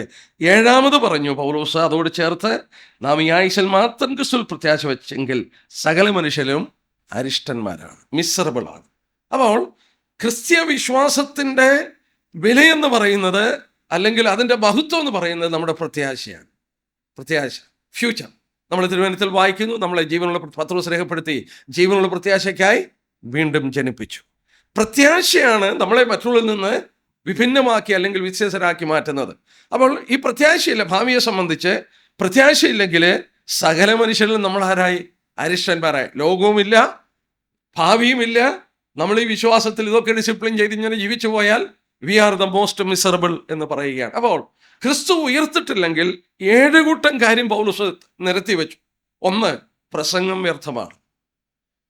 അതിന് ഓർത്തതുപോലെ എംറ്റിയാണ്. അതിനകത്തൊന്നും ഒരു വിലയും കഴമ്പുമില്ല, കാതലില്ല. 2, പൗലോസ് പറഞ്ഞു വിശ്വാസം വ്യർത്ഥമാണ്, വിശ്വാസത്തിനും വിലയില്ല. 3ാമത് പറഞ്ഞു ഞങ്ങൾ കള്ളസാക്ഷികളായി പോവുകയാണ്, കള്ളസാക്ഷികളുടെ ഓഹരി തീങ്കെത്തുന്ന പോവുകയാണ്. 4ാമത് പൗലോസ് 17-ാം വാക്യത്തിൽ പറഞ്ഞു വിശ്വാസം വ്യർത്ഥം. ആ വ്യർത്ഥം എന്നുള്ളതിൻ്റെ അർത്ഥം അൺപ്രോഫിറ്റബിൾ, യൂസ്ലെസ്, അതുകൊണ്ടൊരു പ്രയോജനമില്ല. 5ാമത് പറഞ്ഞു നിങ്ങളിപ്പോഴും പാപത്തിൽ തന്നെയാണ്. 6ാമത് പറഞ്ഞു ക്രിസ്തുവിൽ മരിച്ചുപോയവരെ അവർക്ക് പ്രത്യാശയില്ല, അവർ നശിച്ചുപോയി. 7ാമത് പറഞ്ഞു മോസ്റ്റ് മിസറബിൾ, പ്രത്യാശയില്ലാത്ത ഒരു കൂട്ടം ആളുകളായി ദേ ആർ മോസ്റ്റ് മിസറബിൾ. ഇത് അവതരിപ്പിച്ച ശേഷം പൗലോസ് പിന്നെ എടുത്ത് പറയുന്നത് consequence since Christ is raised. ക്രിസ്തു പുനരുത്ഥാനം പ്രാപിച്ചത് കൊണ്ടുള്ള അനുഗ്രഹങ്ങൾ അല്ലെങ്കിൽ അതിൻ്റെ അനുഭവങ്ങൾ നമുക്ക് എന്തൊക്കെയാണെന്ന് പൗലോസ് നിരത്തി വെക്കുകയാണ്. 20-ാം വാക്യം നോക്കിയാട്ടെ. എന്നാൽ ക്രിസ്തു നിദ്ര കൊണ്ടവരിൽ ആദ്യഫലമായി മരിച്ചവരിൽ നിന്ന് ഉയർത്തെഴുന്നേറ്റിരിക്കുന്നു. 28 വരെയുള്ള വാക്യമുണ്ട്, എന്നാൽ അത് നോക്കാം, കുറേശ്ശെ നമുക്ക് നോക്കാം. അവിടെ ക്രിസ്തു നിദ്ര കൊണ്ടവരിൽ ആദ്യഫലമായി മരിച്ചവരിൽ നിന്ന് ഉയർത്തെഴുന്നേറ്റിരിക്കുന്നു. ഈസ് റിസൺ, അതിനെക്കുറിച്ച് പണ്ഡിതന്മാർ പറയുന്നത് അതിൻ്റെ ഒറിജിനൽ ലാംഗ്വേജിൽ പെർഫെക്റ്റ് ടെൻസിലാണ്. It's a past act but a blessed present consequence. അത് നടന്നു കഴിഞ്ഞു. ക്രിസ്തു പുനരുത്ഥാനം പ്രാപിച്ചിട്ട് അതിൻ്റെ കോൺസിക്വൻസസ്, ഇന്ന് അനുഭവിക്കുന്ന അനുഗ്രഹങ്ങളെക്കുറിച്ച് പ്രത്യേകം ഓർപ്പിക്കുകയാണ്. നമ്മൾ ആ ഭാഗത്തുള്ള ബന്ധത്തിലൊന്ന് നോക്കാം, എന്തൊക്കെയാണ് അവിടെ പറയുന്നത്. ക്രിസ്തു നിദ്ര കൊണ്ടവരിൽ ആദ്യഫലമായി മരിച്ചവരിൽ നിന്ന് ഉയർത്തെഴുന്നേറ്റിരിക്കുന്നു. ആ വാക്ക് തന്നെ ഒരുപാട് ആശ്വാസം നമ്മുടെ മനസ്സിൽ കൊണ്ടുവരുന്നതാണ്. നമ്മൾ മുമ്പ് വളരെ ഡീറ്റെയിൽ ആയിട്ട് പഠിച്ചു. ലേവ്യ പുസ്തകം 23-ാം അധ്യായത്തിൽ ആദ്യ ഫലക്കറ്റെക്കുറിച്ച് വായിക്കുന്നുണ്ട്. അതൊക്കെ എത്ര കൃത്യമായിട്ടാണ് പറഞ്ഞിരിക്കുന്നതെന്ന് നോക്കിയേ. പരിചയമില്ലാത്ത പ്രിയപ്പെട്ട ചിലരിവിടെ വന്നിട്ടുള്ളതുകൊണ്ട് ആ അധ്യായം ഒന്ന് കണ്ണോടിക്കാം. പഴയ നിയമത്തിൻ്റെ ഏടുകളിൽ ഇത് പറഞ്ഞിട്ടുണ്ട്. ലേവ്യ പുസ്തകം 23-ാം അധ്യായം. ഇവിടെ 23-ാം അധ്യായത്തിൽ 7 യഹോവയുടെ ഉത്സവങ്ങളുണ്ട്. 7 ഉത്സവം. വെളിപാട് ദിവസം 2-3 അധ്യായത്തിലെ 7 സഭകൾക്കുള്ള ദൂതുണ്ട്. മത്തായിയുടെ സുവിശേഷം 13 അധ്യായത്തിലെ 7 സ്വർഗരാജ്യത്തിന് ഉപമയാണ്. ഈ 3 ഭാഗം ഒന്ന് നോക്കിയേ. ലേവ്യ പുസ്തകം 23 അധ്യായത്തിൽ 7 യഹോവയുടെ ഉത്സവം. വെളിപാട് ദിവസം 2-3 അധ്യായത്തിൽ 7 സഭകളുടെ ദൂത്. മത്തായിയുടെ സുവിശേഷം 13 അധ്യായത്തിൽ 7 സ്വർഗരാജ്യത്തിൻ്റെ ഉപമകൾ കർത്താവ് പറയുക. ഇനി ഈ 3 ഭാഗം നമ്മൾ നോക്കിയാൽ നമുക്കറിയാം 7 എന്ന് പറയുന്നത് ദൈവത്തിൻ്റെ പൂർണ്ണസംഖ്യയാണ്, ഫുൾനെസ്. അപ്പോൾ ദൈവം അവിടെ എന്തോന്ന് കൺവേ ചെയ്യുന്നു. ഈ ലേവ്യ പുസ്തകം 23 അധ്യായം നോക്കിയാൽ ആദ്യത്തെ ഉത്സവം പെസഹ പെരുന്നാളാണ്, അവസാനത്തെ ഉത്സവം കൂടാര പെരുന്നാളാണ്. ഇതിൻ്റെ മധ്യത്തിലാണ് 7 ഉത്സവം വരുന്നത്. പെസഹ പെരുന്നാള്, പുളിപ്പില്ലാത്തപ്പത്തിൻ്റെ പെരുന്നാള്, ആദ്യഫലക്കറ്റയുടെ പെരുന്നാള്, പെന്തിക്കോസ് പെരുന്നാള്, പിന്നെ ഒരു ഇടവേള കാഹള പെരുന്നാള്, പിന്നീട് മഹാപാപപരിഹാര ദിവസം, അവസാനമായി കൂടാര പെരുന്നാള്. നമ്മളതൊന്ന് പഠിച്ചു നോക്കിയാൽ പ്രവചനാത്മാവിൽ ഭാവിയെ നോക്കിക്കൊണ്ട്, യഹൂദൻ ഓർമ്മയ്ക്കായി കൊടുത്തെങ്കിലും ഭാവിയെ ദൈവം കണ്ടുകൊണ്ട് ഇതോരോന്നും നിഴലായി കൽപ്പിച്ചാക്കുകയാണ്. പെസഹ പെരുന്നാൾ കൽപ്പിച്ചപ്പോൾ നമ്മുടെ പെസഹ കുഞ്ഞാടിൻ്റെ മഹത്വപൂർണ്ണമായ വർണ്ണനയാണ്. ആദ്യഫല കറ്റ കൊണ്ടുവരുമ്പോൾ ആദ്യമായി പുനരുദ്ധാനം പ്രാപിച്ച ക്രിസ്തുവിൻ്റെ മഹത്വപൂർണ്ണമായ നിഴലാണ്. പെന്തിക്കോസ് പെരുന്നാൾ വരുമ്പോൾ കൃത്യമായി പെന്തിക്കോസിൽ പരിശുദ്ധാത്മാവ് ഇറങ്ങുന്നതിൻ്റെ ചിത്രമാണ്. പിന്നീട് ആ 4 ഉത്സവങ്ങൾ പൂർത്തീകരിച്ചിട്ട് ഒരു ഇടവേളയാണ്. ആ ഇടവേളയിൽ എന്താ സംഭവിക്കുന്നത്? കൊയ്ത്തിൻ്റെ കാലമാണ്. ഇന്ന് കൊയ്ത്തിൻ്റെ കാലമാണ്. ഇനി അത് അവസാനിക്കുന്നത് കാഹളം കേട്ടുകൊണ്ടാണ്. കാഹള പെരുന്നാൾ എന്തൊരു നിഴലാണെന്ന് നോക്കിയേ, എന്തൊരു നിഴൽ. ഇതുപോലെയാണ് ഈ 3 ഭാഗവും പറഞ്ഞിരിക്കുന്നത്. ഉദാഹരണമായിട്ട് സഭാചരിത്രം ആദ്യത്തെ 30 അധ്യായം അപ്പോസ്തല പ്രവൃത്തികളുണ്ട്. അതിന് ശേഷമുള്ളത് എവിടെ കാണാൻ സാധിക്കുന്നത്? ഈ 2-3 അധ്യായം പഠിച്ചാൽ മതി. 30 വരെയുള്ള ചരിത്രം ഈ അപ്പോസ്തല പ്രവൃത്തികളിൽ നമുക്ക് ലഭിക്കുന്നു. അതിൻ്റെ ശേഷമുള്ള ചരിത്രം, കർത്താവ് വരുന്നതുവരെയുള്ള ചരിത്രം 2-3 അധ്യായത്തിൽ വെളിപാട് പുസ്തകത്തിലുണ്ട്. ദൈവാത്മാവിൽ തന്നിരിക്കുകയാണ്. അതുപോലെ തന്നെ മത്തായിയുടെ സുവിശേഷം 13 അധ്യായത്തിലും ഈ കാലയളവിൽ സംഭവിക്കുന്ന ദൈവരാജ്യത്തിൻ്റെ മഹത്വപൂർണ്ണമായ നിഴലായിട്ട് കൽപ്പിച്ചിട്ടുണ്ട്. അത് 2 നമ്മൾ ഡീറ്റെയിൽ ആയിട്ട് പഠിച്ചിട്ടുണ്ട്. 3-ാമത്തേത് പഠിച്ചിട്ടില്ല. അത് എപ്പോഴെങ്കിലും നമുക്കൊരു സമയത്ത് ദൈവം വെച്ചാൽ പഠിക്കാനായിട്ട് ശ്രമിക്കാം. എന്നാൽ ഇവിടെ നമ്മുടെ വിഷയത്തിൽ നോക്കാം. നമ്മൾ കൊരിന്ത്യർ ലേഖനത്തിൽ പഠിച്ചുകൊണ്ടിരിക്കുകയാണ്. അതായത് ക്രിസ്തുവിൻ്റെ പുനരുത്ഥാനത്തോടുള്ള ബന്ധത്തിൽ consequence since Christ is raised. ക്രിസ്തു പുനരുത്ഥാനം പ്രാപിച്ചതിൻ്റെ ഗുണങ്ങൾ അല്ലെങ്കിൽ അതിൻ്റെ പരിണിത ഫലങ്ങൾ എന്താണെന്ന് പറയുമ്പോൾ പൗലോസ് ആദ്യം കൊണ്ടുവന്നത് നമ്മൾ 20-ാം വാക്യത്തിൽ വായിച്ചു. ക്രിസ്തു നിദ്ര കൊണ്ടവരിൽ ആദ്യ ഫലമായി പുനരുത്ഥാനം പ്രാപിച്ചു. ഇംഗ്ലീഷിൽ വായിച്ചാൽ he is A first fruit. വീണ്ടും നമ്മൾ നോക്കുക, ലേവ്യ പുസ്തകം 23-ാം അധ്യായം വരുമ്പോൾ ആദ്യത്തെ ഉത്സവം പെസഹ പെരുന്നാള്, അത് കഴിഞ്ഞാൽ പുളിപ്പില്ലാത്ത അപ്പത്തിൻ്റെ പെരുന്നാള്, അതോട് ചേർത്ത് ആദ്യഫല കറ്റയുടെ പെരുന്നാൾ. അപ്പോൾ പെസഹ കുഞ്ഞാടിൽ ക്രിസ്തുവിൻ്റെ മരണം ചൂണ്ടിക്കാണിച്ചെങ്കിൽ ഈ ആദ്യഫല കറ്റയിൽ എന്താ കാണിച്ചത്? നമ്മൾ നോക്കിയാൽ എൻ്റെ 9-ാം വാക്യം തുടങ്ങി ലേവ്യർ 21-9 തൊട്ട് യഹോവ പിന്നെയും മോശയോട് അരുളിച്ചത്, നീ ഇസ്രായേൽ മക്കളോട് പറയേണ്ടതെന്നാൽ നിങ്ങളുടെ ദേശത്ത് നിങ്ങൾ എത്തിയ ശേഷം വിളവെടുക്കുമ്പോൾ നിങ്ങളുടെ കൊയ്ത്തിലെ ആദ്യത്തെ കറ്റ പുരോഹിതന്റെ അടുക്കൽ കൊണ്ടുവരണം. നിങ്ങൾക്ക് പ്രസാദം ലഭിക്കേണ്ടതിന് അവൻ ആ കറ്റ യഹോവയുടെ സന്നിധിയിൽ നീരാജനം ചെയ്യണം. ശബത്തിന്റെ പിറ്റേന്നാൾ പുരോഹിതൻ അത് നീരാജനം ചെയ്യണം. എന്തോരു കാര്യങ്ങളാണ് ദൈവം പറഞ്ഞിരിക്കുന്നേ. വളരെ നിസ്സാരമെന്ന് നമ്മൾക്ക് തോന്നും. ദൈവജ്ഞാനമെന്ന് നോക്കിയേ. ഈ പെസഹ അറുത്ത ശേഷം ആദ്യഫല കറ്റ കൊണ്ടുവരുമ്പോൾ ആ പെസഹ അറുത്തപ്പോൾ ക്രിസ്തുവിന്റെ മരണം അവിടെ പഠിപ്പിച്ചു. അതിനുശേഷം യഹൂദൻ കൊടുത്ത ഉത്സവം ആദ്യഫല കറ്റയുടെ പെരുന്നാള്. ഇത് കഴിഞ്ഞിട്ട് ശബത്ത് വരുന്നു. ശബത്തിൽ അവർ ഒന്നും ചെയ്യാതിരിക്കുന്നു. നമ്മൾ നോക്കിയ 11-ാം വാക്യം, ശബത്തിന്റെ പിറ്റേന്നാൾ. ശബത്ത് ശനിയാഴ്ചയാണ്. അടുത്ത ദിവസം ഏത് ദിവസമാണ്? ഞായറാഴ്ചയാണ്. നമ്മൾ യോഹന്നാന്റെ സുവിശേഷം 20-ാം അധ്യായത്തിൻ്റെ 1-ാം വാക്യത്തിൽ 7-ാം വാക്യത്തിലും എന്താ വായിക്കുന്നത്? ശബത്ത് കഴിഞ്ഞ് പിറ്റേന്നാൾ മറിയയും മറ്റും കല്ലറക്കൽ ചെന്നപ്പോൾ എന്താ കേട്ടത്? അവൻ ഇവിടെ ഇല്ല, ഉയർത്തെഴുന്നേറ്റിരിക്കുന്നു. അതാണ് ഈ പഴയ നിയമത്തിൽ പറഞ്ഞത്. ശബത്തിന്റെ പിറ്റേന്നാൾ നിങ്ങളുടെ വയൽ വിളഞ്ഞു കിടക്കുന്നു, ഈ വയലിൽ നിന്ന് കൊയ്തെടുക്കണം. എന്നാൽ അതിൽ നിന്ന് ഏറ്റവും നല്ല ഒരു കറ്റ, ആദ്യത്തെ കറ്റ മുറിച്ചെടുത്ത് പുരോഹിതന്റെ കയ്യിൽ കൊണ്ട് കൊടുക്കുക. പുരോഹിതൻ ആ ദൈവസന്നിധിയിൽ ഇങ്ങനെ പൊക്കി 4 വശത്തും നീരാജനം ചെയ്ത് കാണിക്കും. ദൈവത്തിന് സമർപ്പിക്കുകയാണ്. സമർപ്പിച്ചു കഴിഞ്ഞാൽ ഇതാണ് ആദ്യഫല കറ്റ. ഇതിനകത്ത് വലിയ ആശയം ഉണ്ടാകുകയാണ്. നോക്കുക, ദൈവം ഈ വയലിൻ്റെ വിളവ് അവർക്ക് കൊടുത്തു, ദൈവം കാലാവസ്ഥ കൊടുത്തു. ദൈവത്തോട് അവർ നന്ദി പറയുമ്പോൾ മറ്റൊരു സത്യം അവിടെ പഠിപ്പിക്കുകയാണ്. ഈ വിളഞ്ഞു കിടക്കുന്ന വയലിലെ ആദ്യത്തെ കറ്റയാണിത്. ഇത് നിനക്ക് ഞങ്ങൾ സമർപ്പിച്ചു. ഇത് ഒരു കാര്യം ഉറപ്പ് തരുന്നു, ഇനിയും ഒരുപാട് കൊയ്യാൻ കിടക്കുന്നു. ഇതാണ് നമ്മൾ 1 കൊരിന്ത്യർ 15 അധ്യായത്തിന്റെ 20 വാക്യത്തിൽ വായിച്ചത് ക്രിസ്തു നിദ്ര കൊണ്ടവരിൽ ആദ്യ ഫലമായി. He has become the first fruit. നാം നേരത്തെ പഠിച്ചുകൊണ്ടിരിക്കുകയായിരുന്നു. ക്രിസ്തു ആദ്യ ഫലമായതുകൊണ്ട് പിന്നീട് എന്താ സംഭവിക്കുന്നത്? ക്രിസ്തു ഉയർത്തെഴുന്നേറ്റു മരിച്ചവരിൽ നിന്ന്. ഇനിയും ഇതുപോലെ കൊയ്തെടുക്കാൻ ഒരുപാട് കറ്റയുള്ളതുപോലെ പുനരുത്ഥാനം അവൻ മൂലം നടക്കും. നമ്മൾ താഴോട്ട് വായിക്കുമ്പോൾ പുനരുത്ഥാനത്തെക്കുറിച്ച് വായിക്കുന്നു. അതിന്റെ 23 വാക്യം നോക്കിയേ. ഓരോരുത്തൻ താൻ്റെ നിരയിലത്ര ആദ്യഫലം ക്രിസ്തു, പിന്നെ ക്രിസ്തുവിനുള്ളവർ. ക്രിസ്തു പുനരുത്ഥാനം പ്രാപിച്ചതിന്റെ ഫലമായി അവിടെ നമുക്ക് ഉറപ്പ് ലഭിക്കുകയാണ്. ആദ്യഫലം ക്രിസ്തു പുനരുത്ഥാനം പ്രാപിച്ചു, പിന്നീടുള്ള പുനരുത്ഥാനം ഓരോരുത്തൻ താൻ്റെ നിരയിൽ പുനരുത്ഥാനം സംഭവിക്കും. Every man in his own order. അപ്പോൾ ക്രിസ്തുവിന്റെ പുനരുത്ഥാനമാണ് നമ്മുടെ പുനരുത്ഥാനത്തിന്റെ ഉറപ്പ് നമുക്ക് നൽകിയിരിക്കുന്നത്.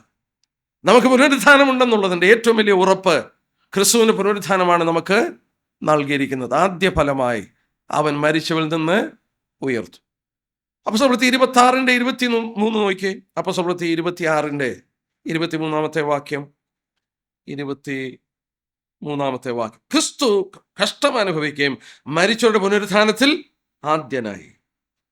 മരിച്ചവരുടെ പുനരുത്ഥാനത്തിൽ ആദ്യനായി. ചില സംശയം ഉണ്ടായേക്കാം. പഴയ നിയമ കാലഘട്ടങ്ങളിൽ ചിലർ പുനരുത്ഥാനം പ്രാപിച്ചില്ലേ? ക്രിസ്തു ജീവിച്ചിരിക്കുമ്പോൾ ലാസറൊക്കെ പുനരുത്ഥാനം പ്രാപിച്ചില്ലേ? അവരൊക്കെ വീണ്ടും മരിച്ചു. ക്രിസ്തുവിന് മുമ്പ് പുനരുത്ഥാനം പ്രാപിച്ചവരൊക്കെ വീണ്ടും മരിച്ചുപോയി. അവർ അമർത്യമായ ശരീരത്തിൽ പുനരുത്ഥാനം പ്രാപിച്ചെങ്കിൽ ക്രിസ്തു ആദ്യഫലമാകത്തില്ല. ക്രിസ്തുവാണ് മരിച്ചവരിൽ നിന്ന് ആദ്യനായി, മരിച്ചവരിൽ നിന്ന് ഉയർത്തെഴുന്നേറ്റ ആദ്യ ഫലം. എന്നാൽ ക്രിസ്തു പുനരുത്ഥാനം പ്രാപിച്ചത് കൊണ്ട് നാം പഠിച്ചുകൊണ്ടിരുന്നത് നമ്മൾ പുറകെ പുനരുത്ഥാനം പ്രാപിക്കും. Consequence if Christ is raised. എന്നാൽ ഇവിടെ കഴിഞ്ഞ ദിവസം ഞാൻ ഓർപ്പിച്ചു, ഫസ്റ്റ് ഫ്രൂട്ട് എന്നും ഫസ്റ്റ് ബോൺ എന്നുമുള്ള വാക്ക് ഞാൻ ഓർപ്പിച്ചു. പഠിക്കേണ്ടവർക്ക് ഞാൻ ചൂണ്ടിക്കാണിക്കുകയാണ്. കൊലോസ്യർ 1:18 അവിടെ ഫസ്റ്റ് ഫ്രൂട്ട് എന്നല്ല പറഞ്ഞിരിക്കുന്നത്, ഫസ്റ്റ് ബോൺ. മരിച്ചവരുടെ ഇടയിൽ നിന്ന് ആദ്യനായി എഴുന്നേറ്റു. He is the first bone from the dead. First bone ആ വാക്ക് കഴിഞ്ഞ ആഴ്ച ഞാൻ ചൂണ്ടിക്കാണിച്ചു. ഫസ്റ്റ് ബോൺ എന്നുള്ള സിമ്പിൾ വേർഡിൻ്റെ അർത്ഥം റോമലേഖനം 8:29-30 നമ്മൾ കണ്ടു. അനേക പുത്രന്മാരെ, അവനെ പോലെ ഇരിക്കുന്ന അനേക പുത്രന്മാരെ ദൈവം ഒരുക്കിയെടുക്കുമ്പോൾ ഫസ്റ്റ് ബോൺ എന്നുള്ള വാക്കിൻ്റെ അർത്ഥം, അതിൻ്റെ സിമ്പിൾ ടൈം പ്രോട്ടോടൈപ്പ്. ഞാൻ ഒരു എക്സാമ്പിളും പറഞ്ഞു. ഒരു കാർ ഉണ്ടാക്കുമ്പോൾ അതിൻ്റെ ആദ്യത്തെ ഒരു മോഡൽ അവിടെ വെച്ചിരിക്കും. ആ മോഡലിനെ അനുസരിച്ചായിരിക്കും ആ മോഡലിലുള്ള കാറുകളെല്ലാം ഉണ്ടാക്കുന്നത്. അതുപോലെ പുനരുത്ഥാനത്തിൻ്റെ ഫസ്റ്റ് പ്രോട്ടോടൈപ്പ്, ആദ്യത്തെ മോഡൽ എന്ന് പറയുന്ന കർത്താവ. ബാക്കി പുനരുത്ഥാനം പ്രാപിക്കുന്ന എല്ലാം അതുപോലെ ആയിരിക്കും എന്നുള്ളത് കണ്ടു. അപ്പോൾ ഈ 2 വാക്ക് ഓർക്കണം. ഫസ്റ്റ് ഫ്രൂട്ട് എന്നും ഫസ്റ്റ് ബോൺ എന്നും. ആദ്യ ഫലമെന്നും രണ്ടാമത്തേത് ആദ്യനായി എഴുന്നേറ്റവനും. രണ്ടും 2 ആശയമാണ്. അത് രണ്ടും ഒന്നല്ല എന്നുള്ളത് പ്രത്യേകം ഓർക്കുക. 21-22 വാക്യം നോക്കി. മനുഷ്യൻ മൂലം മരണമുണ്ടാകിയാൽ മരിച്ചവരുടെ പുനരുത്ഥാനവും മനുഷ്യൻ മൂലം ഉണ്ടായി. ഇനി ഇവിടെയുള്ള വാക്കുകൾ പ്രത്യേക ശ്രദ്ധേയമായ ഒരു വാക്യമാണ്. ഇതൊരു നല്ല പഠനത്തിന് ഉതകുന്ന ഒരു ഭാഗമാണ്. അല്പം ഒന്ന് ശ്രദ്ധിച്ചാൽ മതി. പൗലോസ് ഇവിടെയും റോമലേഖനത്തിലും ആദമിനെയും ക്രിസ്തുവിനെയും കൂടെ കോൺട്രാസ്റ്റ് ചെയ്യുക. ആദമിനെയും ക്രിസ്തുവിനെയും നമ്മൾ നോക്കാം. ഇവിടെ 21 വാക്യത്തിൽ പറഞ്ഞു, മനുഷ്യൻ മൂലം മരണം ഉണ്ടാകിയാൽ മരിച്ചവരുടെ പുനരുത്ഥാനം മനുഷ്യൻ മൂലം ഉണ്ടാകണം. ആദാമിൽ എല്ലാവരും മരിക്കുന്നത് പോലെ ക്രിസ്തുവിൽ എല്ലാവരും ജീവിപ്പിക്കപ്പെടും. ആദാമിൽ എല്ലാവരും മരിക്കുന്നു. ഒരു വാക്യം നമുക്ക് നോക്കാം. റോമലേഖനം 5 അധ്യായം. അതായത് മനുഷ്യവർഗത്തെ മുഴുവൻ ഒരു ശിരസിന്റെ കീഴിൽ കൊണ്ടുവന്ന് പൗലോസ് അത് അവതരിപ്പിക്കുകയാണ്. റോമലേഖനം 5 അധ്യായം 5:12 വാക്യം. അതുകൊണ്ട് ഏക മനുഷ്യനാൽ പാപവും പാപത്താൽ മരണവും ലോകത്തിൽ കടന്നു. ഏക മനുഷ്യനാൽ പാപം ലോകത്തിൽ കടന്നു. ഒരു കാര്യം ഓർക്കണം. അതുകൊണ്ട് എന്ത് സംഭവിച്ചു? ഏക മനുഷ്യനാൽ പാപവും പാപത്താൽ മരണവും ലോകത്തിൽ കടന്നു വരികയായിരുന്നു. ദൈവം സൃഷ്ടിച്ചതല്ല മരണത്തെ. ദൈവം മരണത്തെ സൃഷ്ടിച്ചതല്ല. എന്നാൽ മനുഷ്യന്റെ പാപം മൂലം മരണം കടന്നു വരികയായിരുന്നു. കടന്നു വന്നിട്ട് എന്ത് സംഭവിച്ചു? സകല മനുഷ്യരിലും പരന്നിരിക്കുന്നു. ഒരു കുഞ്ഞു പാപം ചെയ്തിട്ടില്ല, ജനിക്കുന്നൊരു കുഞ്ഞു പാപം ചെയ്തിട്ടില്ല, പക്ഷെ ആ കുഞ്ഞും മരിക്കുന്നു. ആ മരിക്കുന്നതിന്റെ കാരണം എന്നാ? ആദം പാപം ചെയ്തപ്പോൾ അവനിലൂടെ അത് സകല മനുഷ്യരിലും പരന്നു. ഇത് മനുഷ്യന് മനസ്സിലാക്കാൻ സാധിക്കാത്ത, ഈ ശാസ്ത്രത്തിനൊന്നും തെളിയിക്കാൻ സാധിക്കാത്ത ചില കാര്യങ്ങളുണ്ട്. ചില കാര്യങ്ങൾ ഇന്നും മനുഷ്യന് മനസ്സിലാക്കാൻ സാധിച്ചിട്ടില്ല. ഒരു മനുഷ്യ ശരീരത്തിൽ നിന്ന് അവനെ പോലെ തന്നെ ഇരിക്കുന്ന കുഞ്ഞുങ്ങളുണ്ടാകുമ്പോൾ ഇതെന്തൊരു അത്ഭുതമാണെന്ന് നോക്കിയോട്ടെ. ആ DNA അവന് കിട്ടി, അതങ്ങോട്ട് ആ കുഞ്ഞങ്ങനെ ജനിച്ച ഒരപ്പൻ്റെ സ്വഭാവം കുട്ടികൾക്കുണ്ടായി. അപ്പനെ പോലെ തന്നെ കുട്ടികളല്ലേ, മാതാവിനെ പോലെ ആ കുഞ്ഞുങ്ങൾ ഇങ്ങനെ ആ ക്യാരക്ടർ ഫോം ചെയ്യുമ്പോൾ ആ DNA ഇന്ന് കുറേയൊക്കെ കണ്ടുപിടിച്ച് പറഞ്ഞു, DNA എന്നൊക്കെ പറഞ്ഞു. പക്ഷെങ്കിൽ ഈ എന്താ പറയണ്ടേ, ഈ സെല്ലിൻ്റെ സ്ട്രക്ചറും അതിൻ്റെ മെക്കാനിസവും അത് വീണ്ടും ഡിവൈഡ് ചെയ്ത് ഈ ജീവിതമൊക്കെ ആയി മാറുന്നത്, ഒരു ശരീരം ഉണ്ടായി വരുന്നതിൻ്റെ പൂർണ്ണമായ അർത്ഥങ്ങളും ആശയങ്ങളും ശാസ്ത്രത്തിന് പോലും മനസ്സിലാക്കാനായിട്ട് സാധിച്ചിട്ടില്ല. എന്നാൽ തിരുവചനം ഒരു സത്യം നമ്മളെ പഠിപ്പിക്കുന്നു. പലതും പറയുമ്പോൾ നാം എബ്രായലേഖനം 1:3 വായിക്കുന്നുണ്ട്. സകലവും അവൻ്റെ വാക്കാൽ ഉളവാക്കുക മാത്രമല്ല, അവൻ്റെ ശക്തിയുള്ള വാക്കാലെ വഹിച്ചുകൊണ്ടിരിക്കുകയാണ്. അതൊന്നും നമുക്കും ശാസ്ത്രത്തിനും മനസ്സിലാക്കാൻ സാധിക്കുന്നില്ല. Everything is held by his power of his word. അവൻ്റെ വാക്കിൻ്റെ ശക്തിയാൽ മുഴുവൻ വഹിച്ചുകൊണ്ടിരിക്കുക. അതുപോലെ തന്നെ ഈ മനുഷ്യൻ മൂലം അവൻ്റെ ജീനുക്കളിലൂടെ അല്ലെങ്കിൽ അവൻ്റെ സെല്ലുകളിലൂടെ ഈ മരണം കൂടെ അങ്ങ് വ്യാപരിച്ചു പോയി. മനുഷ്യൻ മരിക്കാനായിട്ട് സൃഷ്ടിച്ചതല്ല ദൈവം, മരിക്കാൻ സൃഷ്ടിച്ചതല്ല. മരണം കടന്നു വന്നതാണ്. പക്ഷെങ്കിൽ ഈ ഒരു മനുഷ്യൻ പാപം ചെയ്തു കഴിഞ്ഞപ്പോൾ അവൻ്റെ സെല്ലിലൂടെ, അതിൻ്റെ മൾട്ടിപ്ലിക്കേഷനിലൂടെ, ആ മെക്കാനിസത്തിലൂടെ എല്ലാ മനുഷ്യരിലും, പാപം ചെയ്യാത്ത കുഞ്ഞും മരിക്കുമ്പോൾ ഇതങ്ങ് കടന്നു വരികയാണ്. എങ്ങനെയെന്നുള്ളത് ഇന്നും നമുക്ക് തെളിയിക്കാനായിട്ട് കഴിയുന്നില്ല. പക്ഷേ നമ്മളത് തിരുവചനം പറയുന്നുണ്ട്, അതുപോലെ വിശ്വസിക്കുന്നു. ഇതിൻ്റെ ഒരു ചെറിയ ദൃഷ്ടാന്തം ഞാൻ കാണിച്ചു തരാം. എബ്രായലേഖനം 7-ാം അധ്യായം. അത് മനോഹരമായ ഒരു ചെറിയ ദൃഷ്ടാന്തമാണ്. എബ്രായലേഖനം 7-ാം അധ്യായം നോക്കിയാട്ടെ. അതിൻ്റെ 1 തൊട്ട് നമുക്കൊന്ന് വായിച്ചു നോക്കാം, എന്നാലേ അത് മനസ്സിലാവുള്ളൂ. ഈ പറയുന്ന ആശയം മനസ്സിലാക്കുന്ന ഒരു ഭാഗമാണ്. ശാലേം രാജാവായ അത്യുന്നതനായ ദൈവത്തിൻ്റെ പുരോഹിതനുമായ ഈ മൽക്കീസേദെക്ക് രാജാക്കന്മാരെ ജയിച്ച് മടങ്ങി വരുന്ന അബ്രഹാമിനെ എതിരേറ്റ് അനുഗ്രഹിച്ചു. നമുക്കറിയാം, സോദോമിലെ രാജാക്കന്മാരെ തോൽപ്പിച്ച് അബ്രഹാം മടങ്ങി വന്നപ്പോൾ മൽക്കീസേദെക്ക് എന്ന് പറയുന്ന ഒരു രാജാവും പുരോഹിതനുമായ ഒരു വ്യക്തിയെ അബ്രഹാം എതിരേറ്റ്, ജയിച്ച് മടങ്ങി വന്ന അബ്രഹാമിനെ എതിരേറ്റ് അനുഗ്രഹിച്ചു. പിന്നീട് അബ്രഹാം എന്താ ചെയ്തത്? അബ്രഹാം അവന് സകലത്തിലും 10 കൊടുത്തു. അബ്രഹാം കൊണ്ടുവന്ന എല്ലാത്തിലും 10 ഈ പുരോഹിതനായ രാജാവിന് കൊടുക്കുകയാണ്. അവൻ്റെ പേരിന് ആദ്യം നീതിയുടെ രാജാവെന്നും പിന്നെ ശാലേം രാജാവെന്ന് വെച്ചാൽ സമാധാനത്തിൻ്റെ രാജാവെന്ന് അർത്ഥം. ആത്മീകമായ വലിയ അർത്ഥങ്ങൾ കൊണ്ടുവരികയാണ്.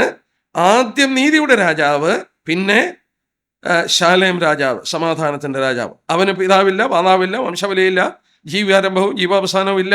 അവൻ ദൈവപുത്രന് തുല്യനായി എന്നേക്കും പുരോഹിതനായിരിക്കുന്നു. 4-ാം വാക്യം തുടങ്ങി നോക്കാം. ഇവൻ എത്ര മഹാനെന്ന് നോക്കുവിൻ. ഗോത്രപിതാവായ അബ്രഹാം കൂടെയും അവന് കൊള്ളയുടെ വിശേഷ വസ്തുക്കളിൽ 10 കൊടുത്തുവല്ലോ. അപ്പം അബ്രഹാം അവന് 10 കൊടുത്തു. ഇനിയും പറയുന്നത് നോക്കണം. ലേവി പുത്രന്മാരിൽ പൗരോഹിത്യം ലഭിക്കുന്നവർക്ക് ന്യായപ്രമാണ പ്രകാരം ജനത്തോട് ദശാംശം വാങ്ങുവാൻ കൽപ്പനയുണ്ട്.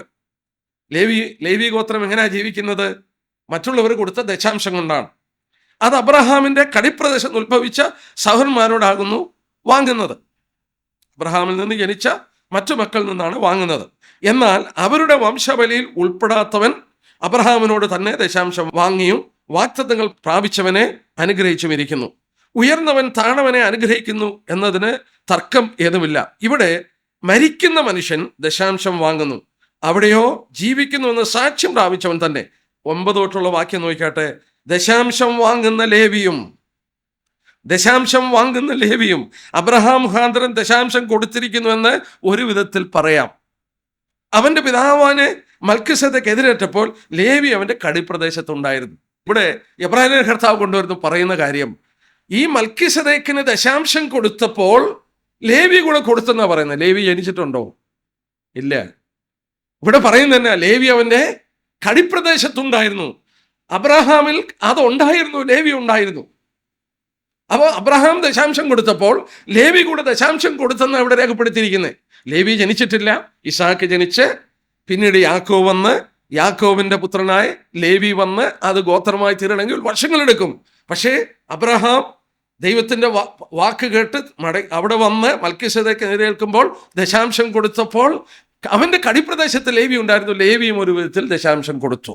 ഇതേ ആശയമാണ് ഏകന്റെ ലംഘനത്താൽ നമ്മളിവിടെ വായിച്ചതുപോലെ, ഏകന്റെ ലംഘനത്താൽ അതിൻ്റെ 1 കൊരിന്ത്യർ 15-ാം അധ്യായത്തിൻ്റെ 22-ാം വാക്യം, ആദമിൽ എല്ലാവരും മരിക്കുന്നത് പോലെ.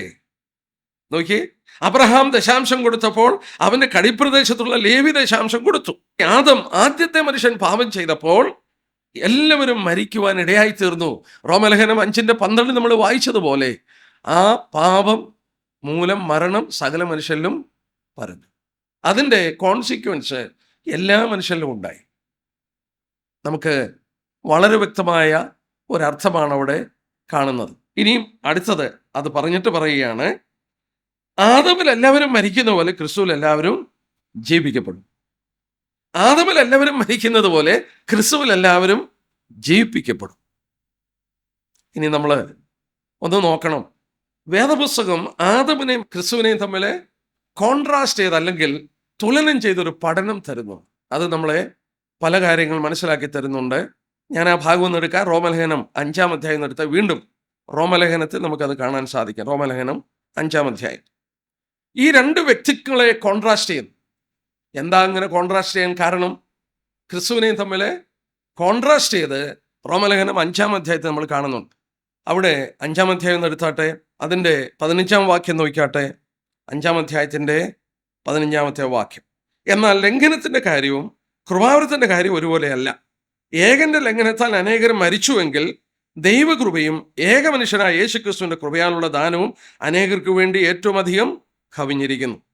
കണ്ടോ, അനേകർ മരിക്കുന്നു, അതിൻ്റെ കോൺട്രാസ്റ്റ് അനേകർക്ക് വേണ്ടി ഏറ്റവും അധികം കവിയുന്നു, കൃപാദാനം കവിയുന്നു.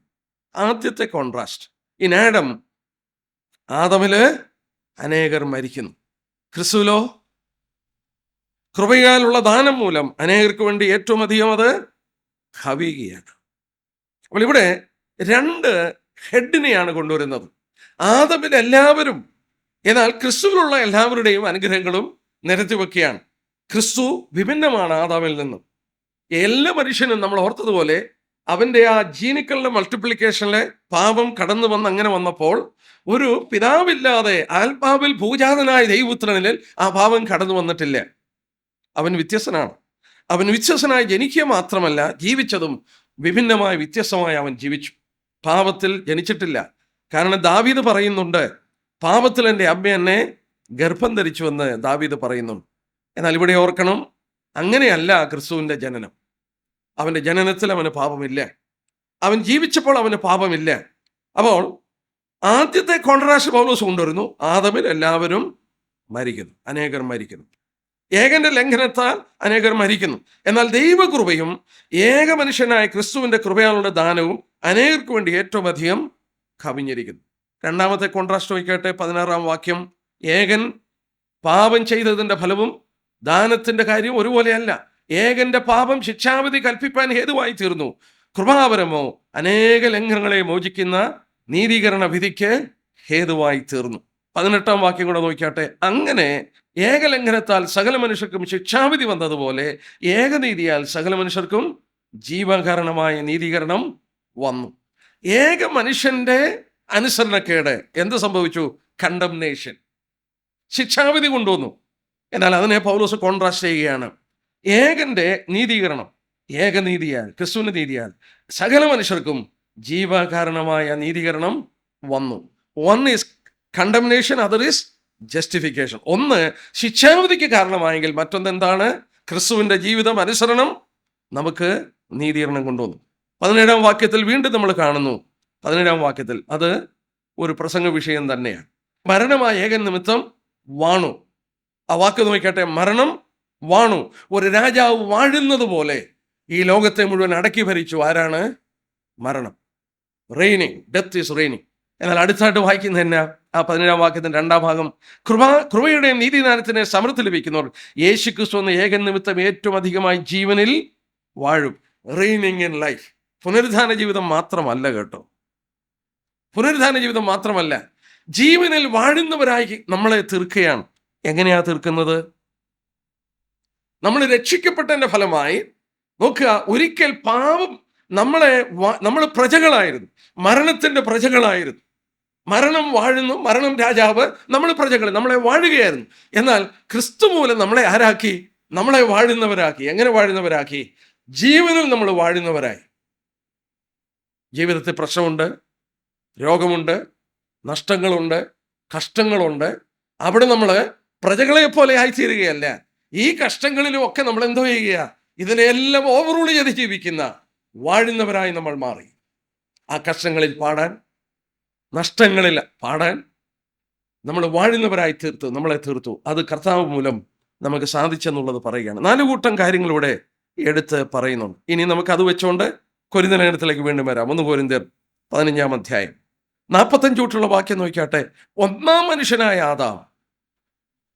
മനുഷ്യനായ ആദാം ജീവനുള്ള ദേഹിയായി തീർന്നു എന്ന് എഴുതിയിരിക്കുന്നുവല്ലോ. ഒടുക്കത്തെ ആദാം ജീവിപ്പിക്കുന്ന ആത്മാവായി. കർത്താവിന് കൊടുത്ത പേര് നോക്കി, ഒടുക്കത്തെ ആദാം. ഒന്നാം മനുഷ്യനായ ആദാം, ഒടുക്കത്തെ Adam. First man Adam, the last Adam എന്ന് പറഞ്ഞാൽ ഇനി ഒരു റേസ് ഇല്ല. ഇനിയും വേറെ ഒരു റേസ് കൂടെ ഉണ്ടാക്കാൻ പോകുന്നില്ല. ഒന്നുകിൽ മനുഷ്യനെല്ലാം ഒന്നാം മനുഷ്യനായ ആദാമിലായിരിക്കും, അല്ലെങ്കിൽ ക്രിസ്തുവിലായിരിക്കും. Is the last Adam. മറ്റൊരു റേസിന്റെ തലവനാണ് അവൻ. ഇനിയും വേറെ ഒരു റേസ് ഉണ്ടാകത്തില്ല. വീണ്ടും ഉപയോഗിച്ചു ഒന്നാം മനുഷ്യൻ. 47-ാം വാക്യം. ഒന്നാം മനുഷ്യൻ ഭൂമിയിൽ നിന്ന് മണ്ണുള്ളവൻ, രണ്ടാം മനുഷ്യൻ സ്വർഗത്തിൽ നിന്നുള്ളവൻ. അപ്പോൾ ഒന്നാം മനുഷ്യനായ ആദാം, അവസാനത്തെ ആദാം. ഒന്നാം മനുഷ്യൻ, രണ്ടാം മനുഷ്യൻ. അപ്പോൾ ക്രിസ്തുവിന് കൊടുത്ത പേരാണ് ഒടുക്കത്തെ ആദാമെന്നും രണ്ടാമത്തെ മനുഷ്യനെന്നും അവിടെ പേര് കൊടുത്തിരിക്കുന്നത്. ഈ കോൺട്രാസ്റ്റ് നമുക്ക് അവിടെ ശ്രദ്ധിപ്പാനായിട്ട് സാധിക്കുന്നുണ്ട്. നമ്മൾ ഓർത്തുകൊണ്ടിരുന്ന പോലെ ഈ ഒടുക്കത്തെ ആദാം ക്വിക്കനിങ് സ്പിരിറ്റ് ആകുകയാണ്. 45-ാം വാക്യം. ഒന്നാം മനുഷ്യനായ ആദാം ജീവനുള്ള ദേഹിയായി തീർന്നു എന്ന് എഴുതി. ഒടുക്കത്തെ ആദാം ജീവിപ്പിക്കുന്ന ആത്മാവായി. ക്വിക്കനിങ് സ്പിരിറ്റ് നമ്മളെ ജീവിപ്പിക്കുന്ന ആത്മാവായി മാറി. റിസറക്ഷൻ്റെ കർത്താവ് പറഞ്ഞു യോഹന്നാൻ 14:19, ഞാൻ ജീവിക്കാൻ നിങ്ങളും ജീവിക്കുന്നു, ഞാൻ ജീവിക്കുന്നുണ്ട് നിങ്ങളും ജീവിക്കുന്നു. അപ്പോൾ പൗലോസിലൂടെ ക്രിസ്തുവിൻ്റെ പുനരുത്ഥാനത്തെ കൊണ്ടുവന്ന് അവതരിപ്പിച്ച് പുനരുത്ഥാനത്തിൽ സംശയമുണ്ടായിരുന്നവരെ വെല്ലുവിളിച്ചുകൊണ്ട്, ക്രിസ്തു പുനരുത്ഥാനം പ്രാപിച്ചിട്ടില്ലെങ്കിൽ നിങ്ങൾ പുനരുത്ഥാനം പ്രാപിക്കാൻ പോകുന്നില്ല. അപ്പോൾ നിങ്ങൾ ക്രിസ്തുവുമായിട്ട് അഭേദ്യമായ ബന്ധമാണ്. ക്രിസ്തുവിന് പുനരുത്ഥാനത്തിൽ നിങ്ങൾക്ക് സംശയമില്ല, നിങ്ങൾ വിശ്വസിക്കുന്നുണ്ട്. ക്രിസ്തു പുനരുത്ഥാനം പ്രാപിച്ചുകൊണ്ട് നമ്മളും പുനരുത്ഥാനം പ്രാപിക്കും. ഇല്ലെങ്കിൽ ക്രിസ്തു പുനരുത്ഥാനം പ്രാപിച്ചിട്ട് ഇതാണ് ഭവിഷ്യത്തുകൾ. ക്രിസ്തു പുനരുത്ഥാനം പ്രാപിച്ചത് കൊണ്ട് അവൻ ഒന്നാം ഫലമാണ്. അതുകൊണ്ട് നമ്മളും അവൻ്റെ പുറകെ പുനരുത്ഥാനം പ്രാപിക്കും. അതിൻ്റെ ഉറപ്പ് പൗലോസ് അവിടെ തരികയാണ്. അപ്പോൾ പിന്നീട് ഇവർക്ക് വന്നൊരു ചോദ്യം, അങ്ങനെ പുനരുത്ഥാനം പ്രാപിക്കുമെങ്കിൽ ആ ശരീരം എങ്ങനെ ഇരിക്കും? നോക്കി അതിൻ്റെ 35-ാമത്തെ വാക്യം. പക്ഷേ ഒരുവൻ മരിച്ചവൻ എങ്ങനെ ഉയർക്കുമെന്നും ഏത് വിധം ശരീരത്തോട് വരുന്നെന്നും ചോദിച്ചേക്കാൻ. What kind of body? ഇതിൻ്റെ പുറകിലൊരു ചിന്താഗതിയുണ്ട് ഇവരിങ്ങനെ ചിന്തിക്കാൻ കാരണം. How and what body? എങ്ങനെ, ഏത് ശരീരത്തിൽ ഇങ്ങനെ പുനരുത്ഥാനം പ്രാപിക്കും? അതായത് ആ 1-ാം നൂറ്റാണ്ടിൽ നോസ്റ്റിക് ഫിലോസഫി, നോസ്റ്റിസിസം എന്ന് പറയുന്ന ഒരു തത്വചിന്തകൾ വളരെ പ്രബലമായിരുന്നു. നോസ്റ്റിസിസത്തിൽ പഠിപ്പിച്ചത് കൊരിന്ത്യർ പലരും നോസ്റ്റിസിസം, ഗ്രീക്ക് ഫിലോസഫി, അതിൽ തത്വചിന്തകളിൽ അവർ ആകർഷകരായി അത് വിശ്വസിച്ചിരുന്നു. അവർ വിശ്വസിച്ചിരുന്നത് ഈ ശരീരം എന്ന് പറയുന്നത് വളരെ മോശമാണ്. It is evil. Body is evil. ശരീരം വളരെ ഇൻഹറന്റ് ഇവിളാണ്. അതുകൊണ്ട് എന്നാൽ സ്പിരിറ്റ് നല്ലതാണ്. അതുകൊണ്ട് പുനരുത്ഥാനത്തിൽ ഈ ശരീരം ലഭിക്കില്ല എന്നൊരു ചിന്താഗതി നോസ്റ്റിസിസത്തിൽ കടന്നു വരികയുണ്ടായി. രണ്ടാമത് ചില റബിമാര് ചിന്തിച്ചു. ഇയ്യോബിന്റെ പുസ്തകം 19-ാം അധ്യായത്തിന്റെ 26-ാം വാക്യം നമുക്ക് പരിചയമുള്ള വാക്യമാണ്. ഞാൻ തന്നെ ഈ ശരീരത്തിൽ, ഇംഗ്ലീഷിൽ വായിച്ചാൽ മലയാള ഭാഷയിൽ അല്പം വിഭിന്നമാണ്, yet from my flesh I shall see God. ഇയ്യോബ് പറയുകയാണ്, എൻ്റെ ജഡത്തിൽ, എൻ്റെ ശരീരത്തിൽ, എൻ്റെ സ്വന്തം കണ്ണുകൊണ്ട് തന്നെ ഞാൻ അവനെ കാണും എന്ന് പറയുമ്പോൾ ഈ റബിമാരിൽ ചിലര് അവർ പറഞ്ഞു, ഇതേ ശരീരം, ഈ പാപമുള്ള ഇതേപോലത്തെ ശരീരം തന്നെ വീണ്ടും പുനരുത്ഥാനം പ്രാപിച്ചു വരും. അപ്പം നോസ്റ്റിസ് ചിന്താഗതികളും ഈ റബിമാരുടെ ചിലരുടെ പഠിപ്പീരിൻ്റെ ആശയങ്ങളും കൂടെ ചേർന്ന് വന്നു. ഏതാണ്ട് ആ ചിന്തകള് അപ്പോക്രിഫ ബുക്കിലും കാണാനായിട്ട് കടന്നു വന്നു. ഈ 2 ചിന്തകള് അന്നത്തെ കാലത്ത് പ്രബലമായി അവരെ ഭരിച്ചിരുന്നത് കൊണ്ട് ഈ കൊരിന്ത്യരും അങ്ങനെ ഏതുവിധ ശരീരത്തോടെ വരും, എങ്ങനെയാണ് എന്നുള്ള how and with what body എന്നുള്ള ചോദ്യം ഉന്നയിക്കുകയാണ്.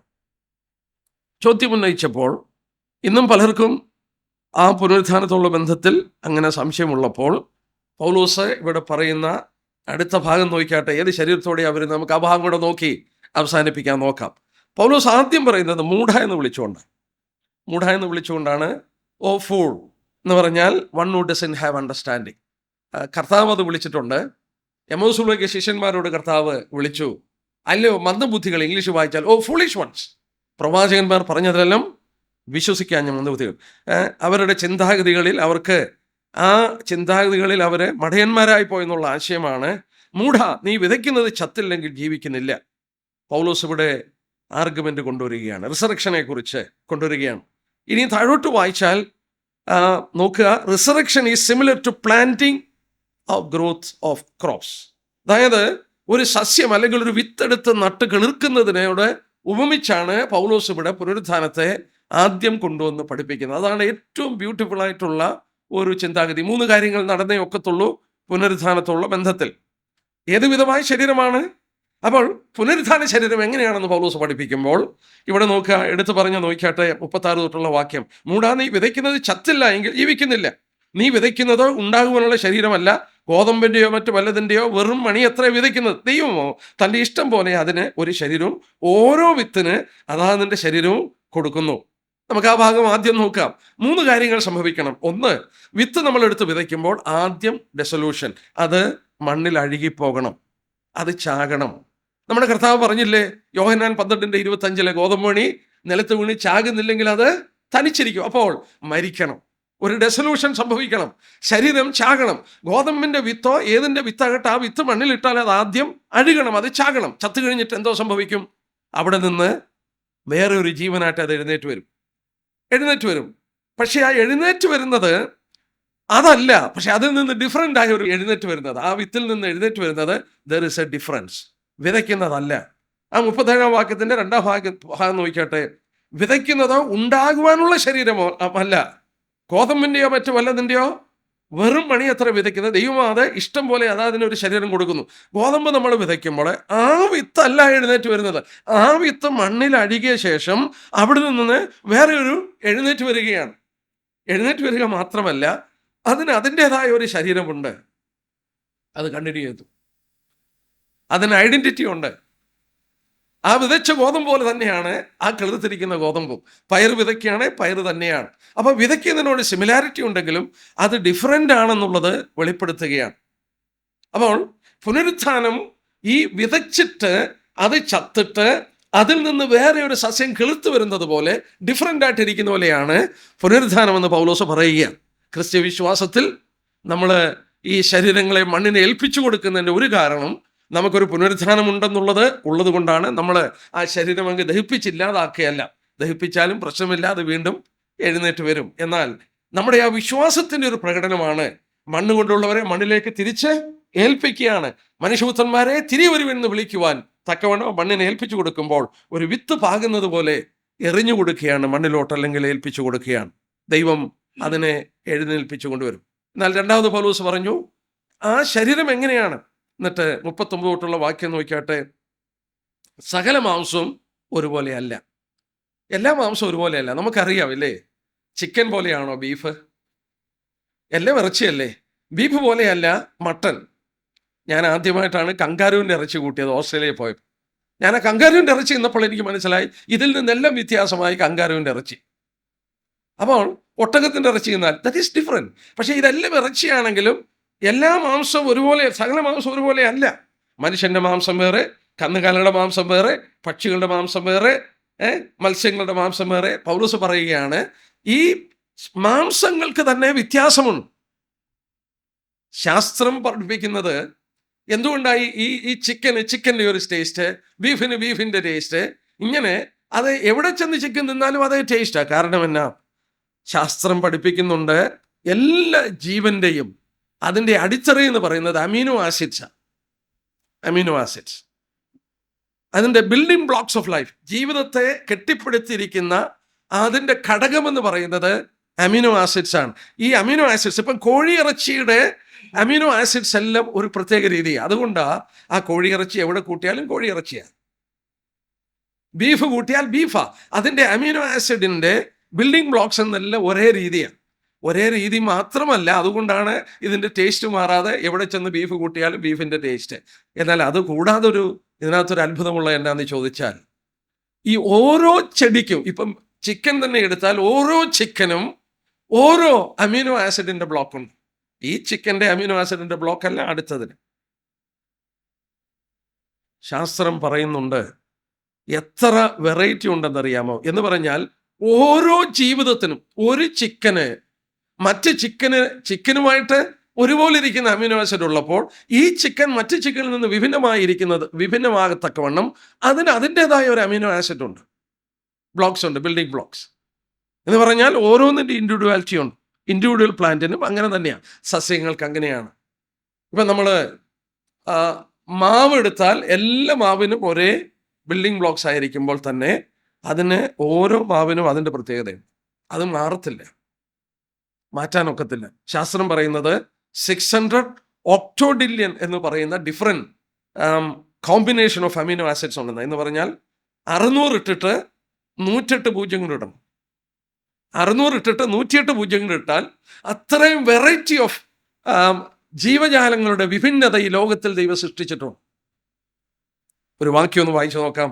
104 സങ്കീർത്തനത്തിൻ്റെ 24 വാക്യം. സങ്കീർത്തനക്കാരൻ ഒരുപക്ഷെ ഇത് മനസ്സിലാക്കിയിട്ടാണോ എന്ന് എനിക്കറിയില്ല, ഇത്രയും ചിന്തിച്ച് കാണില്ല. 104 സങ്കീർത്തനത്തിൻ്റെ 24 വാക്യത്തിൽ ഇങ്ങനെ പറയുന്നുണ്ട്, യഹോവേ നിന്റെ പ്രവൃത്തികൾ എത്ര പെരുകിയിരിക്കുന്നു. ഇംഗ്ലീഷിൽ വായിച്ചാൽ ഹൗ മാനിഫോൾഡ് ആർ ദൈ വർക്ക്സ്. നിന്റെ പ്രവൃത്തികൾ എത്ര വിഭിന്നമാണെന്ന് ചോദിക്കുക.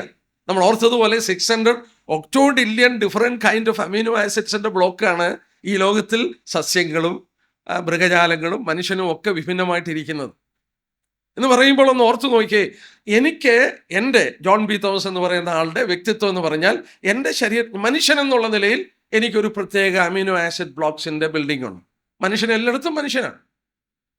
പക്ഷെങ്കിൽ ഈ എൻ്റെ വ്യക്തിത്വത്തിന് മാറ്റമില്ലാത്ത ഒരു പ്രത്യേക ബ്ലോക്കുണ്ട്, അമീനോ ആസിഡ്സിൻ്റെ സ്ട്രക്ചറുണ്ട്, സെൽസിലുണ്ട്. അപ്പോൾ ഓർക്കണം, ഇതിന് മാറ്റം വരാനായിട്ട് സാധിക്കുകയില്ല. അതിൻ്റെ കോഡ് ബൈൻഡിങ് ആണ്. എന്തെല്ലാം സംഭവിച്ചാലും ബൈൻഡിങ് ആണ്. ഇനി ഈ ശരീരം മരിച്ചപ്പോൾ മണ്ണിന് കൊടുക്കാതെ ദഹിപ്പിച്ചു കളഞ്ഞാലും അതിൻ്റെ ഈ അമീനോ ആസിഡ്സിൻ്റെ ബ്ലോക്കിന് ബയോളജിക്കൽ കോഡ്സ് ബൈൻഡിങ്, അത് മാറ്റാനായിട്ട് സാധിക്കില്ല. അപ്പോൾ പൗലോസ് ഇവിടെ തെളിയിക്കുന്നത് തന്നെ, പുനരുദ്ധാനം പ്രാപിച്ചു വരുമ്പോൾ ആ മണ്ണിൽ ഏൽപ്പിച്ചു കൊടുത്ത സസ്യങ്ങൾ അഴുകിപ്പോയി, ആ വിത്തുകൾ അഴുകി തീർന്ന ശേഷം അത് കിളിർത്ത് വരുമ്പോൾ അതേ വിത്ത് തന്നെ, അതുപോലെ ഇരിക്കുന്ന വിത്ത് കിളിർത്ത് വരുന്ന പോലെ ശരീരത്തിൻ്റെ പുനരുദ്ധാനത്തെക്കുറിച്ച് പറയുമ്പോൾ നമ്മുടെ ഏത് വിധത്തിൽ വരുമെന്നാണ് ഇവർ ചോദിച്ചത്. ശരീരം മണ്ണിനേൽപ്പിച്ച ശേഷം ആ ശരീരം തന്നെ മടങ്ങി വരും എന്ന് പറയുകയാണ്. എന്നാൽ മടങ്ങി വരുമ്പോൾ 40 വാക്യത്തിൽ എടുത്തു പറഞ്ഞു, സ്വർഗീയ ശരീരമുണ്ട്, ഭൗമ ശരീരങ്ങളുമുണ്ട്. സ്വർഗീയ ശരീരത്തിൻ്റെ തേജസ് വേറെ, ഭൗമ ശരീരത്തിൻ്റെ തേജസ് വേറെ. നോക്കുക, എർത്ത്ലി ബോഡി ഉണ്ട്, ഹെവൻലി ബോഡീസ് ഉണ്ട്. നക്ഷത്രങ്ങൾ വ്യത്യസ്തമായ ശോഭയാണ്. ഒരു നക്ഷത്രത്തിൽ മറ്റു നക്ഷത്രത്തിൽ നിന്ന് ശോഭയിൽ വ്യത്യാസമുണ്ട്. അതുപോലെ പുനരുത്ഥാനത്തിൽ സംഭവിക്കുമെന്ന് ഇവിടെ എടുത്തു പറയുകയാണ്. So also is a resurrection. മോശെയും ഏലിയാവും അപ്പോസ്തലന്മാർക്ക് തിരിച്ചറിയാൻ കഴിഞ്ഞു. നമ്മുടെ കർത്താവ് പുനരുത്ഥാനം പ്രാപിച്ച ശേഷം, പുനരുത്ഥാനം പ്രാപിച്ചു, അവൻ കർത്താവാണെന്ന് അവർക്ക് ആദ്യം മനസ്സിലായില്ല. പെട്ടെന്ന് മനസ്സിലായി കർത്താവാണ്. Is the same Lord. മാത്രമല്ല, നമ്മുടെ കർത്താവിൻ്റെ സ്വർഗത്തെക്കുറിച്ച് പഠിക്കുമ്പോൾ ഞാനത് കുറച്ച് ഡീറ്റെയിൽ ആയിട്ട് എടുക്കാം. കർത്താവിനെ സംബന്ധിച്ച് നോക്കി, പുനരുദ്ധാനം പ്രാപിച്ചു കഴിഞ്ഞപ്പോൾ പത്രോസ് അതിനെ തള്ളി പറഞ്ഞ ഓർമ്മയുണ്ട്, എല്ലാം ഉണ്ട്. There is a continuity. പത്രോസ് തള്ളി പറഞ്ഞെന്നും അവനെ യഥാസ്ഥാനപ്പെടുത്താൻ ചെല്ലുന്നു. തോമസ് സംശയിച്ചിരിക്കുന്നു, അവൻ്റെ അടുക്കൽ ചെന്നു. നോക്കുക, ഇതെല്ലാം കർത്താവിൻ്റെ ഈ ലോകത്തിൽ 33 വർഷം ജീവിച്ചിരുന്നപ്പോൾ അവരോട് എന്തെല്ലാം കർത്താവ് ഇടപെട്ട് സംസാരിച്ചോ, there is a continuity of it. അവൻ പുനരുദ്ധാനം പ്രാപിച്ചപ്പോൾ ഒരു സ്വർഗീയ ശരീരമാണ് അവൻ പുനരുദ്ധാനം പ്രാപിച്ചത്. പക്ഷേ അതിൻ്റെ പഴയ ശരീരം കല്ലറയിൽ വെച്ചു, പുനരുദ്ധാനം പ്രാപിച്ചു. അവനെ തിരിച്ചറിയുവാൻ അവർക്ക് സാധിച്ചു. ഇത് തന്നെയാണ് പൗലോസോട് പറഞ്ഞു, ഏതുവിധ ശരീരത്തോട് വരും? ആദ്യമായ ശരീരം മണ്ണിൽ ഇട്ടുകൊടുക്കുകയാണ്. അത് ദ്രവിച്ചു പോയ ശേഷം അതാതിൻ്റെ വിത്ത് കിളിർത്ത് വരുന്ന പോലെ അതിൻ്റെ സ്ട്രക്ചറിന് വ്യത്യാസം വരുന്നില്ല. നമ്മൾ ഓർത്തതുപോലെ അമിനോ ആസിഡ്സിൻ്റെ ബ്ലോക്ക് ലൈഫിൻ്റെ ബേസിക് സെൽസിൽ അടങ്ങിയിരിക്കുമ്പോൾ അതിന് മാറ്റം വരാത്തതുപോലെ ആ വ്യക്തിത്വത്തിന് മാറ്റമില്ലാതെ നമ്മൾ വേറെ ഒരു സ്വർഗീയ ശരീരമായിട്ട് എഴുന്നേറ്റ് വരുമ്പോൾ അത് മുന്നോട്ട് പോവുകയാണ്, കണ്ടിന്യൂ ചെയ്യുകയാണ്, മനസ്സിലാക്കാൻ സാധിക്കും. ഇനിയും എങ്ങനെയാണ് ഈ പുനരുത്ഥാന ശരീരം ഇരിക്കുന്നത് നോക്കിയാട്ടെ. പുനരുത്ഥാന ശരീരം എങ്ങനെയിരിക്കും? പൗലോസ് ഇവിടെ ഏതാണ്ട് 42 തൊട്ടുള്ള വാക്യം നോക്കിയാട്ടെ. 4 കോൺട്രാസ്റ്റ് കൊണ്ടുവരുന്നു. 42 തൊട്ടുള്ള വാക്യം 42 തൊട്ടുള്ള വാക്യം. മനുഷ്യരുടെ പുനരുത്ഥാനം അവണ്ണം ദ്രവത്വത്തിൽ വിതയ്ക്കപ്പെടുന്നു, അദ്രവത്വത്തിൽ ഉയർക്കുന്നു. 2, അപമാനത്തിൽ വിതയ്ക്കപ്പെടുന്നു, തേജസ്സിൽ ഉയർക്കുന്നു. 3, ബലഹീനതയിൽ വിതയ്ക്കപ്പെടുന്നു, ശക്തിയിൽ ഉയർക്കുന്നു. 4, പ്രാകൃത ശരീരം വിതയ്ക്കപ്പെടുന്നു, ആത്മീയ ശരീരം ഉയർക്കുന്നു. പ്രാകൃത ശരീരം ഉണ്ടെങ്കിൽ ആത്മീയ ശരീരം ഉണ്ട്. അപ്പോൾ 4 കൂട്ടം കാര്യങ്ങൾ വ്യത്യാസം പറയുകയാണ്. എങ്ങനെയാണ് പുനരുത്ഥാന ശരീരം എന്നുള്ളത് ഓർപ്പിക്കാം. ഒന്നാമത് പറഞ്ഞ എന്താ? ദ്രവത്വത്തിൽ വിതയ്ക്കപ്പെടുന്നു, അദ്രവത്വത്തിൽ ഉയർക്കുന്നു. ഇൻ കറപ്ഷനിൽ വിതയ്ക്കപ്പെടുന്നു, അല്ലെങ്കിൽ പെരിഷബിൾ ആയിട്ട് വിതയ്ക്കപ്പെടുന്നു, ഇൻകറപ്റ്റബിൾ ആയിട്ട് പുനരുത്ഥാനം പ്രാപിക്കുന്നു. ദ്രവത്വം. റോമലേഖനം 8:18 തൊട്ട് എന്താ വായിക്കുന്നത്? സകല സൃഷ്ടിയും ദ്രവത്വത്തിൽ. വാക്യം ഒന്ന് വായിച്ചു നോക്കാം. All creation. റോമലേഖനം 8-ാം അധ്യായം അതിൻ്റെ 18-20 വാക്യം. 8-ാം അധ്യായത്തിൻ്റെ 18-20 വാക്യം. നമ്മിൽ വെളിപ്പെടുവാനുള്ള തേജസ് വിചാരിച്ചാൽ ഈ കാലങ്ങളിലെ കഷ്ടങ്ങൾ സാരമില്ല എന്ന് ഞാൻ എണ്ണുന്നു. സൃഷ്ടി ദൈവപുത്രന്മാർ വെളിപ്പാടിനെ ആകാംക്ഷയോടെ കാത്തിരിക്കുന്നു. സൃഷ്ടി ദ്രവത്വത്തിൻ്റെ ദാസ്യത്തിൽ നിന്ന് വിടുതലും ദൈവമക്കളുടെ തേജസ്സാകുന്ന സ്വാതന്ത്ര്യവും പ്രാപിക്കുമെന്ന് വെച്ച് ആശയോടെ കീഴ്പ്പെട്ടിരിക്കുന്നു. മനഃപൂർവ്വമായിട്ടല്ല, അതിനെ കീഴ്പ്പെടുത്തിയവന്റെ കൽപ്പന നിമിത്തമത്രേ. സർവ്വ സൃഷ്ടി ഇന്നുവരെ ഒരുപോലെ ഞരങ്ങിയിട്ട് നോവിടിരിക്കുന്നു. All creation is groaning. എന്തിനാ? ഈ കറപ്ഷനിൽ നിന്നൊരു വിടുതൽ കിട്ടണം. എല്ലാം ദ്രവിക്കുക. കർത്താവ് പറഞ്ഞ വാക്കോർമ്മയുണ്ടല്ലോ, പുഴുവും തുരുമ്പും കെടുത്താത്ത ഈ ലോകത്തിലുള്ളതെല്ലാം കെട്ടുപോകും. കെട്ടുപോകാത്ത എന്താ ഉള്ളത്? എല്ലാം കെട്ടുപോകും, എല്ലാം ദ്രവിച്ചു പോവുകയാണ്. എന്നാൽ ദ്രവത്വത്തിൽ വിതയ്ക്കപ്പെട്ടിട്ട്, കറപ്ഷനിൽ വിതയ്ക്കപ്പെട്ടിട്ട് ഇൻകറപ്ഷനിൽ എഴുന്നേറ്റ് വരികയാണ്. We sow in corruption and it is raised in incorruption. ഇന്ന് എല്ലാം ദ്രവിക്കുന്ന, എന്നാൽ അന്ന് പുനരുത്ഥാന ശരീരം പ്രാപിക്കുമ്പോൾ അതൊരിക്കലും ദ്രവിക്കാത്തൊരു ശരീരമായിരിക്കും, കറപ്ഷനില്ലാത്തൊരു ശരീരം. രണ്ടാമത് എടുത്തു പറഞ്ഞു, അപമാനത്തിൽ വിതയ്ക്കപ്പെടുന്നു, തേജസ്സിൽ ഉയർക്കുന്നു. ഇംഗ്ലീഷിൽ വായിച്ചാൽ ഡിസോണർ ആൻഡ് ഗ്ലോറി എന്നാണ്. വിതയ്ക്കപ്പെടുന്നത് ഡിസോണറില്ല എന്ന് പറഞ്ഞാൽ മനുഷ്യന്റെ വിലയെന്ന് പറഞ്ഞാൽ വളരെ വലുതാണ്. ദൈവസ്വരൂപത്തിൽ അവനെ സൃഷ്ടിച്ചു. അവനെ സൃഷ്ടിച്ചത് ദൈവത്തെ മഹത്വപ്പെടുത്താനാണ്. ഈ ശരീരം കൊണ്ട്, ഈ ജീവിതം കൊണ്ട്, ഈ സംസാരം കൊണ്ട് ദൈവത്തിന് മഹത്വം വേണ്ടവണ്ണം കൊടുക്കാൻ സാധിക്കുന്നില്ല. നമ്മുടെ വാക്കിലും പ്രവൃത്തിയിലും എന്താ ചെയ്യേണ്ടത്? We should glory God. ദൈവത്തെ മഹത്വപ്പെടുത്തണം. സാധിക്കുന്നില്ല. നമ്മൾ പലപ്പോഴും പരാജയപ്പെടുന്നു. We dishonour. ഈ ശരീരം മരണത്തിന് ഏൽപ്പിച്ച് ആ കല്ലറയിൽ കൊടുക്കുമ്പോൾ ഇവിടെ വായിക്കുന്നു, അപമാനത്തിൽ വിതയ്ക്കപ്പെട്ടിട്ട് പക്ഷെ ഉയർക്കുമ്പോൾ എന്ത് സംഭവിക്കും? തേജസ്സിൽ ഉയർക്കുകയാണ്. ആ തേജസ്കരിക്കപ്പെട്ട ശരീരത്തിൽ ദൈവത്തെ പൂർണ്ണമായി അനുസരിപ്പാനും മഹത്വപ്പെടുത്തുവാനും കഴിയും. പിന്നെ എൻ്റെ ജീവിതം കൊണ്ട് ഒരിക്കലും ദൈവത്തിന് അപമാനമുണ്ടാകത്തില്ല. അവന് മഹത്വം മാത്രം കൊടുക്കുന്ന ഒരു ശരീരം എനിക്കുണ്ടാകുവാനായിട്ട് സാധിക്കും. മൂന്നാമത് എടുത്തു പറഞ്ഞു, ബലഹീനതയിൽ വിതയ്ക്കപ്പെടുന്നു, ശക്തിയിലെ ഉയർക്കുന്നു. ഈ ബലഹീനത എല്ലാ വിധത്തിലുമുണ്ട്. ഫിസിക്കലിലുണ്ട്, അതുപോലെ തന്നെ രോഗങ്ങളോട് എതിർത്ത് നിൽക്കുന്ന. നമ്മളൊക്കെ ഒരു കുഞ്ഞ് ജനിച്ചു കഴിഞ്ഞാൽ ആ അമ്മയുടെ കണ്ണ് കുഞ്ഞിൽ നിന്നും മാറാതിരിക്കുക. കാരണം എന്നാ? ആ കുഞ്ഞിൻ്റെ ശരീരത്തിൽ തിരുവചനം പഠിപ്പിക്കുന്ന പോലെ മരണത്തിൻ്റെ ഒരു പ്രമാണമുണ്ട്. ശ്രദ്ധിച്ചില്ല, കുഞ്ഞ് ചത്തുപോകും. എങ്ങോട്ടേലും പോയാൽ മതി, മരിച്ചു പോകും. അവനെ സൂക്ഷിക്കുകയാണ്. അവൻ്റെ നടപ്പും കിടപ്പും എല്ലാം ശ്രദ്ധിക്കുകയാണ്. കാരണം മരണത്തിൻ്റെ പ്രമാണമുണ്ട്. അവൻ്റെ ശരീരം വീക്കാണ്. ഈ ശരീരം വീക്കാണ്. നമ്മൾ ഓർത്ത പോലെ നമുക്ക് രോഗം കടന്നു വരാം. രോഗങ്ങൾ കടന്നു വരുമ്പോൾ അതിനെ എതിർക്കാനായിട്ട് നമുക്ക് പ്രാപ്തിയില്ല. അത് നമ്മൾ പലപ്പോഴും രോഗത്തിന് അടിമകളായി പോകുന്നു. വീക്കാണ്, ഇന്ന് സാധിക്കുന്നില്ല എന്ന് പറഞ്ഞപ്പോൾ മറ്റൊരു കാര്യം ഓർക്കുക, അത് ഉയർക്കുന്നത് എങ്ങനെയാണ്? ശക്തിയിൽ ഉയർക്കുകയാണ്. എന്നാൽ മാർട്ടിൻ ലൂതർ ഈ ഭാഗത്തെക്കുറിച്ച് പറയുന്നുണ്ട്, ഇന്ന് നമ്മുടെ മനസ്സിന് പലതും ചെയ്യണമെന്ന് ആഗ്രഹമുണ്ട്, പലപ്പോഴും ചെയ്യാനായിട്ട് സാധിക്കുന്നില്ല. അല്ലേ? സൗരന്മാർക്കറിയാം, പലതും ചെയ്യണമെന്ന് ആഗ്രഹിക്കുന്നുണ്ട്, പക്ഷെ അങ്ങോട്ട് ചെയ്യാനോ ബലമൊന്നുമില്ല. മാർട്ടിൻ ലൂതർ പറയുന്നു, എന്നാൽ അന്ന് ഉയർത്ത് കഴിയുമ്പോൾ ഇമ്പോസിബിൾ, അസാധ്യമെന്ന് പറയേണ്ട വാക്ക് കാണത്തില്ല. എല്ലാം ചെയ്യുവാനായിട്ട് നമുക്ക് കഴിയും. അങ്ങനെ ഒരു ശരീരം നമുക്ക് ലഭിക്കാൻ പോകും. 44-ാം വാക്യം നോക്കി. 44-ാം വാക്യം അവിടെ അവസാനമായിട്ട് എടുത്തു പറഞ്ഞു. എന്താ പറഞ്ഞത്? പ്രാകൃത ശരീരം വിതയ്ക്കപ്പെടുന്നു, ആത്മീക ശരീരം ഉയർക്കുന്നു. Natural body will put on spiritual. Natural will put on spiritual. ഇന്ന് നമുക്കറിയാം, ഈ ശരീരം ജീവിക്കുന്നത് ഈ നാച്ചുറൽ ആവശ്യങ്ങൾക്ക് വേണ്ടിയാണ്. എല്ലാം നമ്മുടെ ചിന്താഗതികളെല്ലാം it is based on our natural surrounding. ഇന്ന് സ്വർഗത്തിലെ കാര്യങ്ങൾ പോലും വേണ്ടവണ്ണം ഗ്രഹിപ്പാനുള്ള പ്രാപ്തി ഈ ശരീരത്തിന് ഇല്ല. നമുക്കറിയാം, പത്മോസിൽ വെച്ച് യോഹന്നാൻ ആ കർത്താവിനെ തിരസ്കരിക്കപ്പെട്ട് കണ്ടപ്പോൾ അവനെ കണ്ടിട്ട് മരിച്ചവനെ പോലെ വീഴുകയാണ്. ആ നാച്ചുറൽ ബോഡിയിൽ അത് ഉൾക്കൊള്ളാനായിട്ട് സാധിക്കുകയില്ല. എന്നാൽ ഈ പ്രാകൃത ശരീരം, natural body will put on spiritual.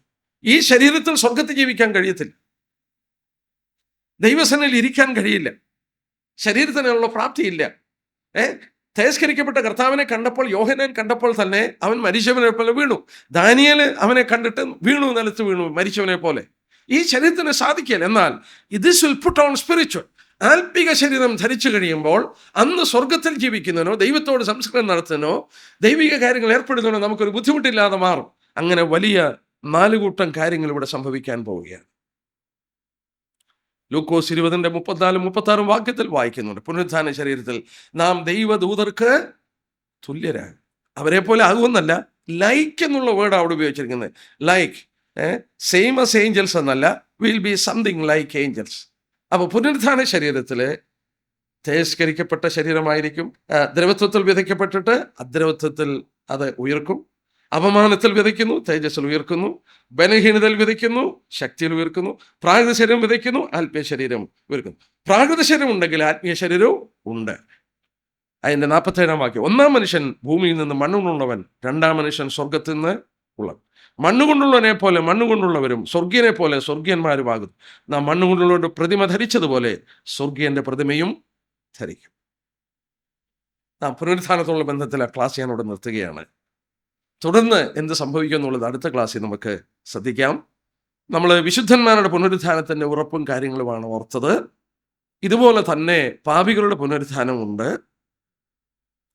ആ പുനരുത്ഥാന ശരീരത്തിൽ തീക്ക് അവരെ ദഹിപ്പിക്കാൻ വയ്യാത്തൊരവസ്ഥയിലേക്ക് മാറും. ദൈവം അനുവദിച്ചാൽ അത് എടുത്തിട്ട് പിന്നീട് തുടർന്നുള്ള കാര്യങ്ങളെക്കുറിച്ച് ഓർക്കാം. ഈ ക്ലാസ് തുടരും. ദൈവമക്കൾ പ്രാർത്ഥനയോടുകൂടെ കടന്നു വരണം. പ്രാർത്ഥിക്കും. സ്വർഗീയ പിതാവേ, ഞങ്ങൾ നന്ദിയുള്ള ഹൃദയത്തോടെ അവിടുത്തെ സ്തുതിക്കുകയാണ്. 2-3 ക്ലാസ്സുകളായി പുനരുത്ഥാനം എന്ന വിഷയത്തെക്കുറിച്ച് ഞങ്ങൾ പഠിക്കുകയായിരുന്നു. കർത്താവെ, തിരുവചനത്തിലെ ഏറ്റവും പ്രധാനപ്പെട്ട, ഞങ്ങൾ ഓർത്തുകൊണ്ടിരുന്ന പോലെ, ക്രിസ്ത്യ വിശ്വാസത്തിൻ്റെ കാതലായ അടിത്തറ എന്ന് പറയുന്നത് ഞങ്ങൾക്കൊരു ഭാവിയുണ്ട്, ഞങ്ങൾക്കൊരു പുനരുത്ഥാനമുണ്ട്. ഞങ്ങൾ പുനരുത്ഥാനം പ്രാപിച്ച കർത്താവിനെ പോലെ ആകുക മാത്രമല്ല, അങ്ങയോടുകൂടെ ജീവിപ്പാൻ ഞങ്ങളെ ആ ഉറപ്പ് തന്നിരിക്കാൻ ഞങ്ങൾ നന്ദിയോടെ സ്തോത്രം. എങ്ങനെ ഉയർക്കും, ഏതുവിധ ശരീരത്തോടെ ഉയർക്കും എന്നൊക്കെയുള്ള സംശയങ്ങളുണ്ടായെങ്കിലും അത് കൊരിന്ത്യർക്ക് പൗലോസ് പരിഹരിച്ചു കൊടുത്തത് ഞങ്ങൾക്കും മനസ്സിലാക്കുവാൻ തക്കോണം എഴുതി തന്നിരിക്കാൻ നന്ദിയോടെ സ്തോത്രം. ലോകമനുഷ്യൻ എന്തെല്ലാം ചിന്തയിലൂടെ കടന്നു പോകുന്നു. കർത്താവെ, വലിയൊരു സമൂഹം മറ്റ് പല വിധത്തിലാണ് അവരടുത്ത ജീവിതത്തിൽ എന്നുള്ളത് ചിന്തിക്കുമ്പോൾ, പലതിനെക്കുറിച്ചും അറിയാതിരിക്കുമ്പോൾ, ഇവിടം കൊണ്ടെല്ലാം അവസാനിക്കുന്നെന്ന് ചിന്തിക്കുമ്പോൾ, ഞങ്ങൾ ഓർത്തുകൊണ്ടിരുന്ന പോലെ ആ വിത്ത് നിലത്ത് വീണ് ചത്ത ശേഷം അതിനൊരു കണ്ടിന്യൂറ്റി കിട്ടുന്നത് പോലെ, അതിനോടൊരു ഐഡൻറ്റിറ്റി ഉള്ളതുപോലെ, ഞങ്ങളുടെ ഐഡൻറ്റിറ്റി നഷ്ടപ്പെടാതെ തുടർമാനമായി ഞങ്ങൾക്ക് ജീവിപ്പാൻ പുനരുത്ഥാനം മൂലം സാധിക്കുമെന്നുള്ള ഉറപ്പ് ഞങ്ങൾക്ക് ലഭിച്ചിരിക്കുകയാണ്. നന്ദിയോടെ സ്തോത്രം. ഇതൊക്കെ സാധിപ്പിച്ചത് ഞങ്ങൾ ഓർത്തതുപോലെ ആദ്യഫലമായി മരിച്ചവരിൽ നിന്ന് ആദ്യനായി അങ്ങ് ഉയർത്തത് കൊണ്ടാണ്. മരണത്തിന് അവിടുത്തെ പിടിച്ചു വെപ്പാൻ കഴിഞ്ഞില്ല.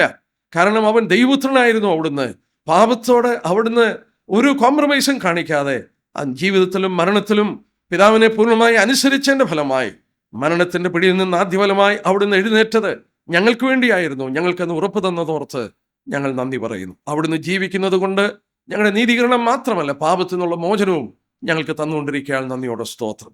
ഞങ്ങൾ അനുഭവിക്കുന്ന എല്ലാ നന്മകളും കർത്താവെ, അവിടുത്തെ ഈ ലോക ജീവിതവും മരണവും ഉയർപ്പും കൊണ്ടാണ്. ഞങ്ങൾ അവിടുത്തെ നന്ദിയുള്ള ഹൃദയത്തോടെ സ്തുതിക്കുന്നു. ഞങ്ങൾക്കതിൻ്റെ ചില പാഠങ്ങൾ പഠിക്കുവാൻ ഉറപ്പ് ലഭിപ്പാൻ ഞങ്ങളെ അനുവദിച്ചു. സ്തോത്രം. തുടർന്നുള്ള കാര്യങ്ങളും വ്യക്തമായി ഞങ്ങളെ പഠിപ്പിക്കണം. അങ്ങേക്ക് മഹത്വം ഉണ്ടാകണം. ഞങ്ങളെ ക്ഷേമത്തോടെ ഭവനത്തിൽ എത്തിക്കണം. ഇന്ന് പുതുതായി കൂട്ടിക്കൊണ്ടുവന്ന പ്രിയപ്പെട്ടവർക്കായും സ്തോത്രം. അവരെ അനുഗ്രഹിക്കുകയും ഈ വസ്തുതകൾ മനസ്സിലാക്കി കൊടുക്കുകയും ചെയ്യണം. അങ്ങേക്ക് മഹത്വം ഉണ്ടാകണം. കർത്താവായ രക്ഷകനായ യേശു ക്രിസ്തുവിൻ്റെ വിലയേറിയ നാമത്തിൽ പ്രാർത്ഥനയ്ക്ക് ഉത്തരമരണം. സ്വർഗീയ പിതാവേ.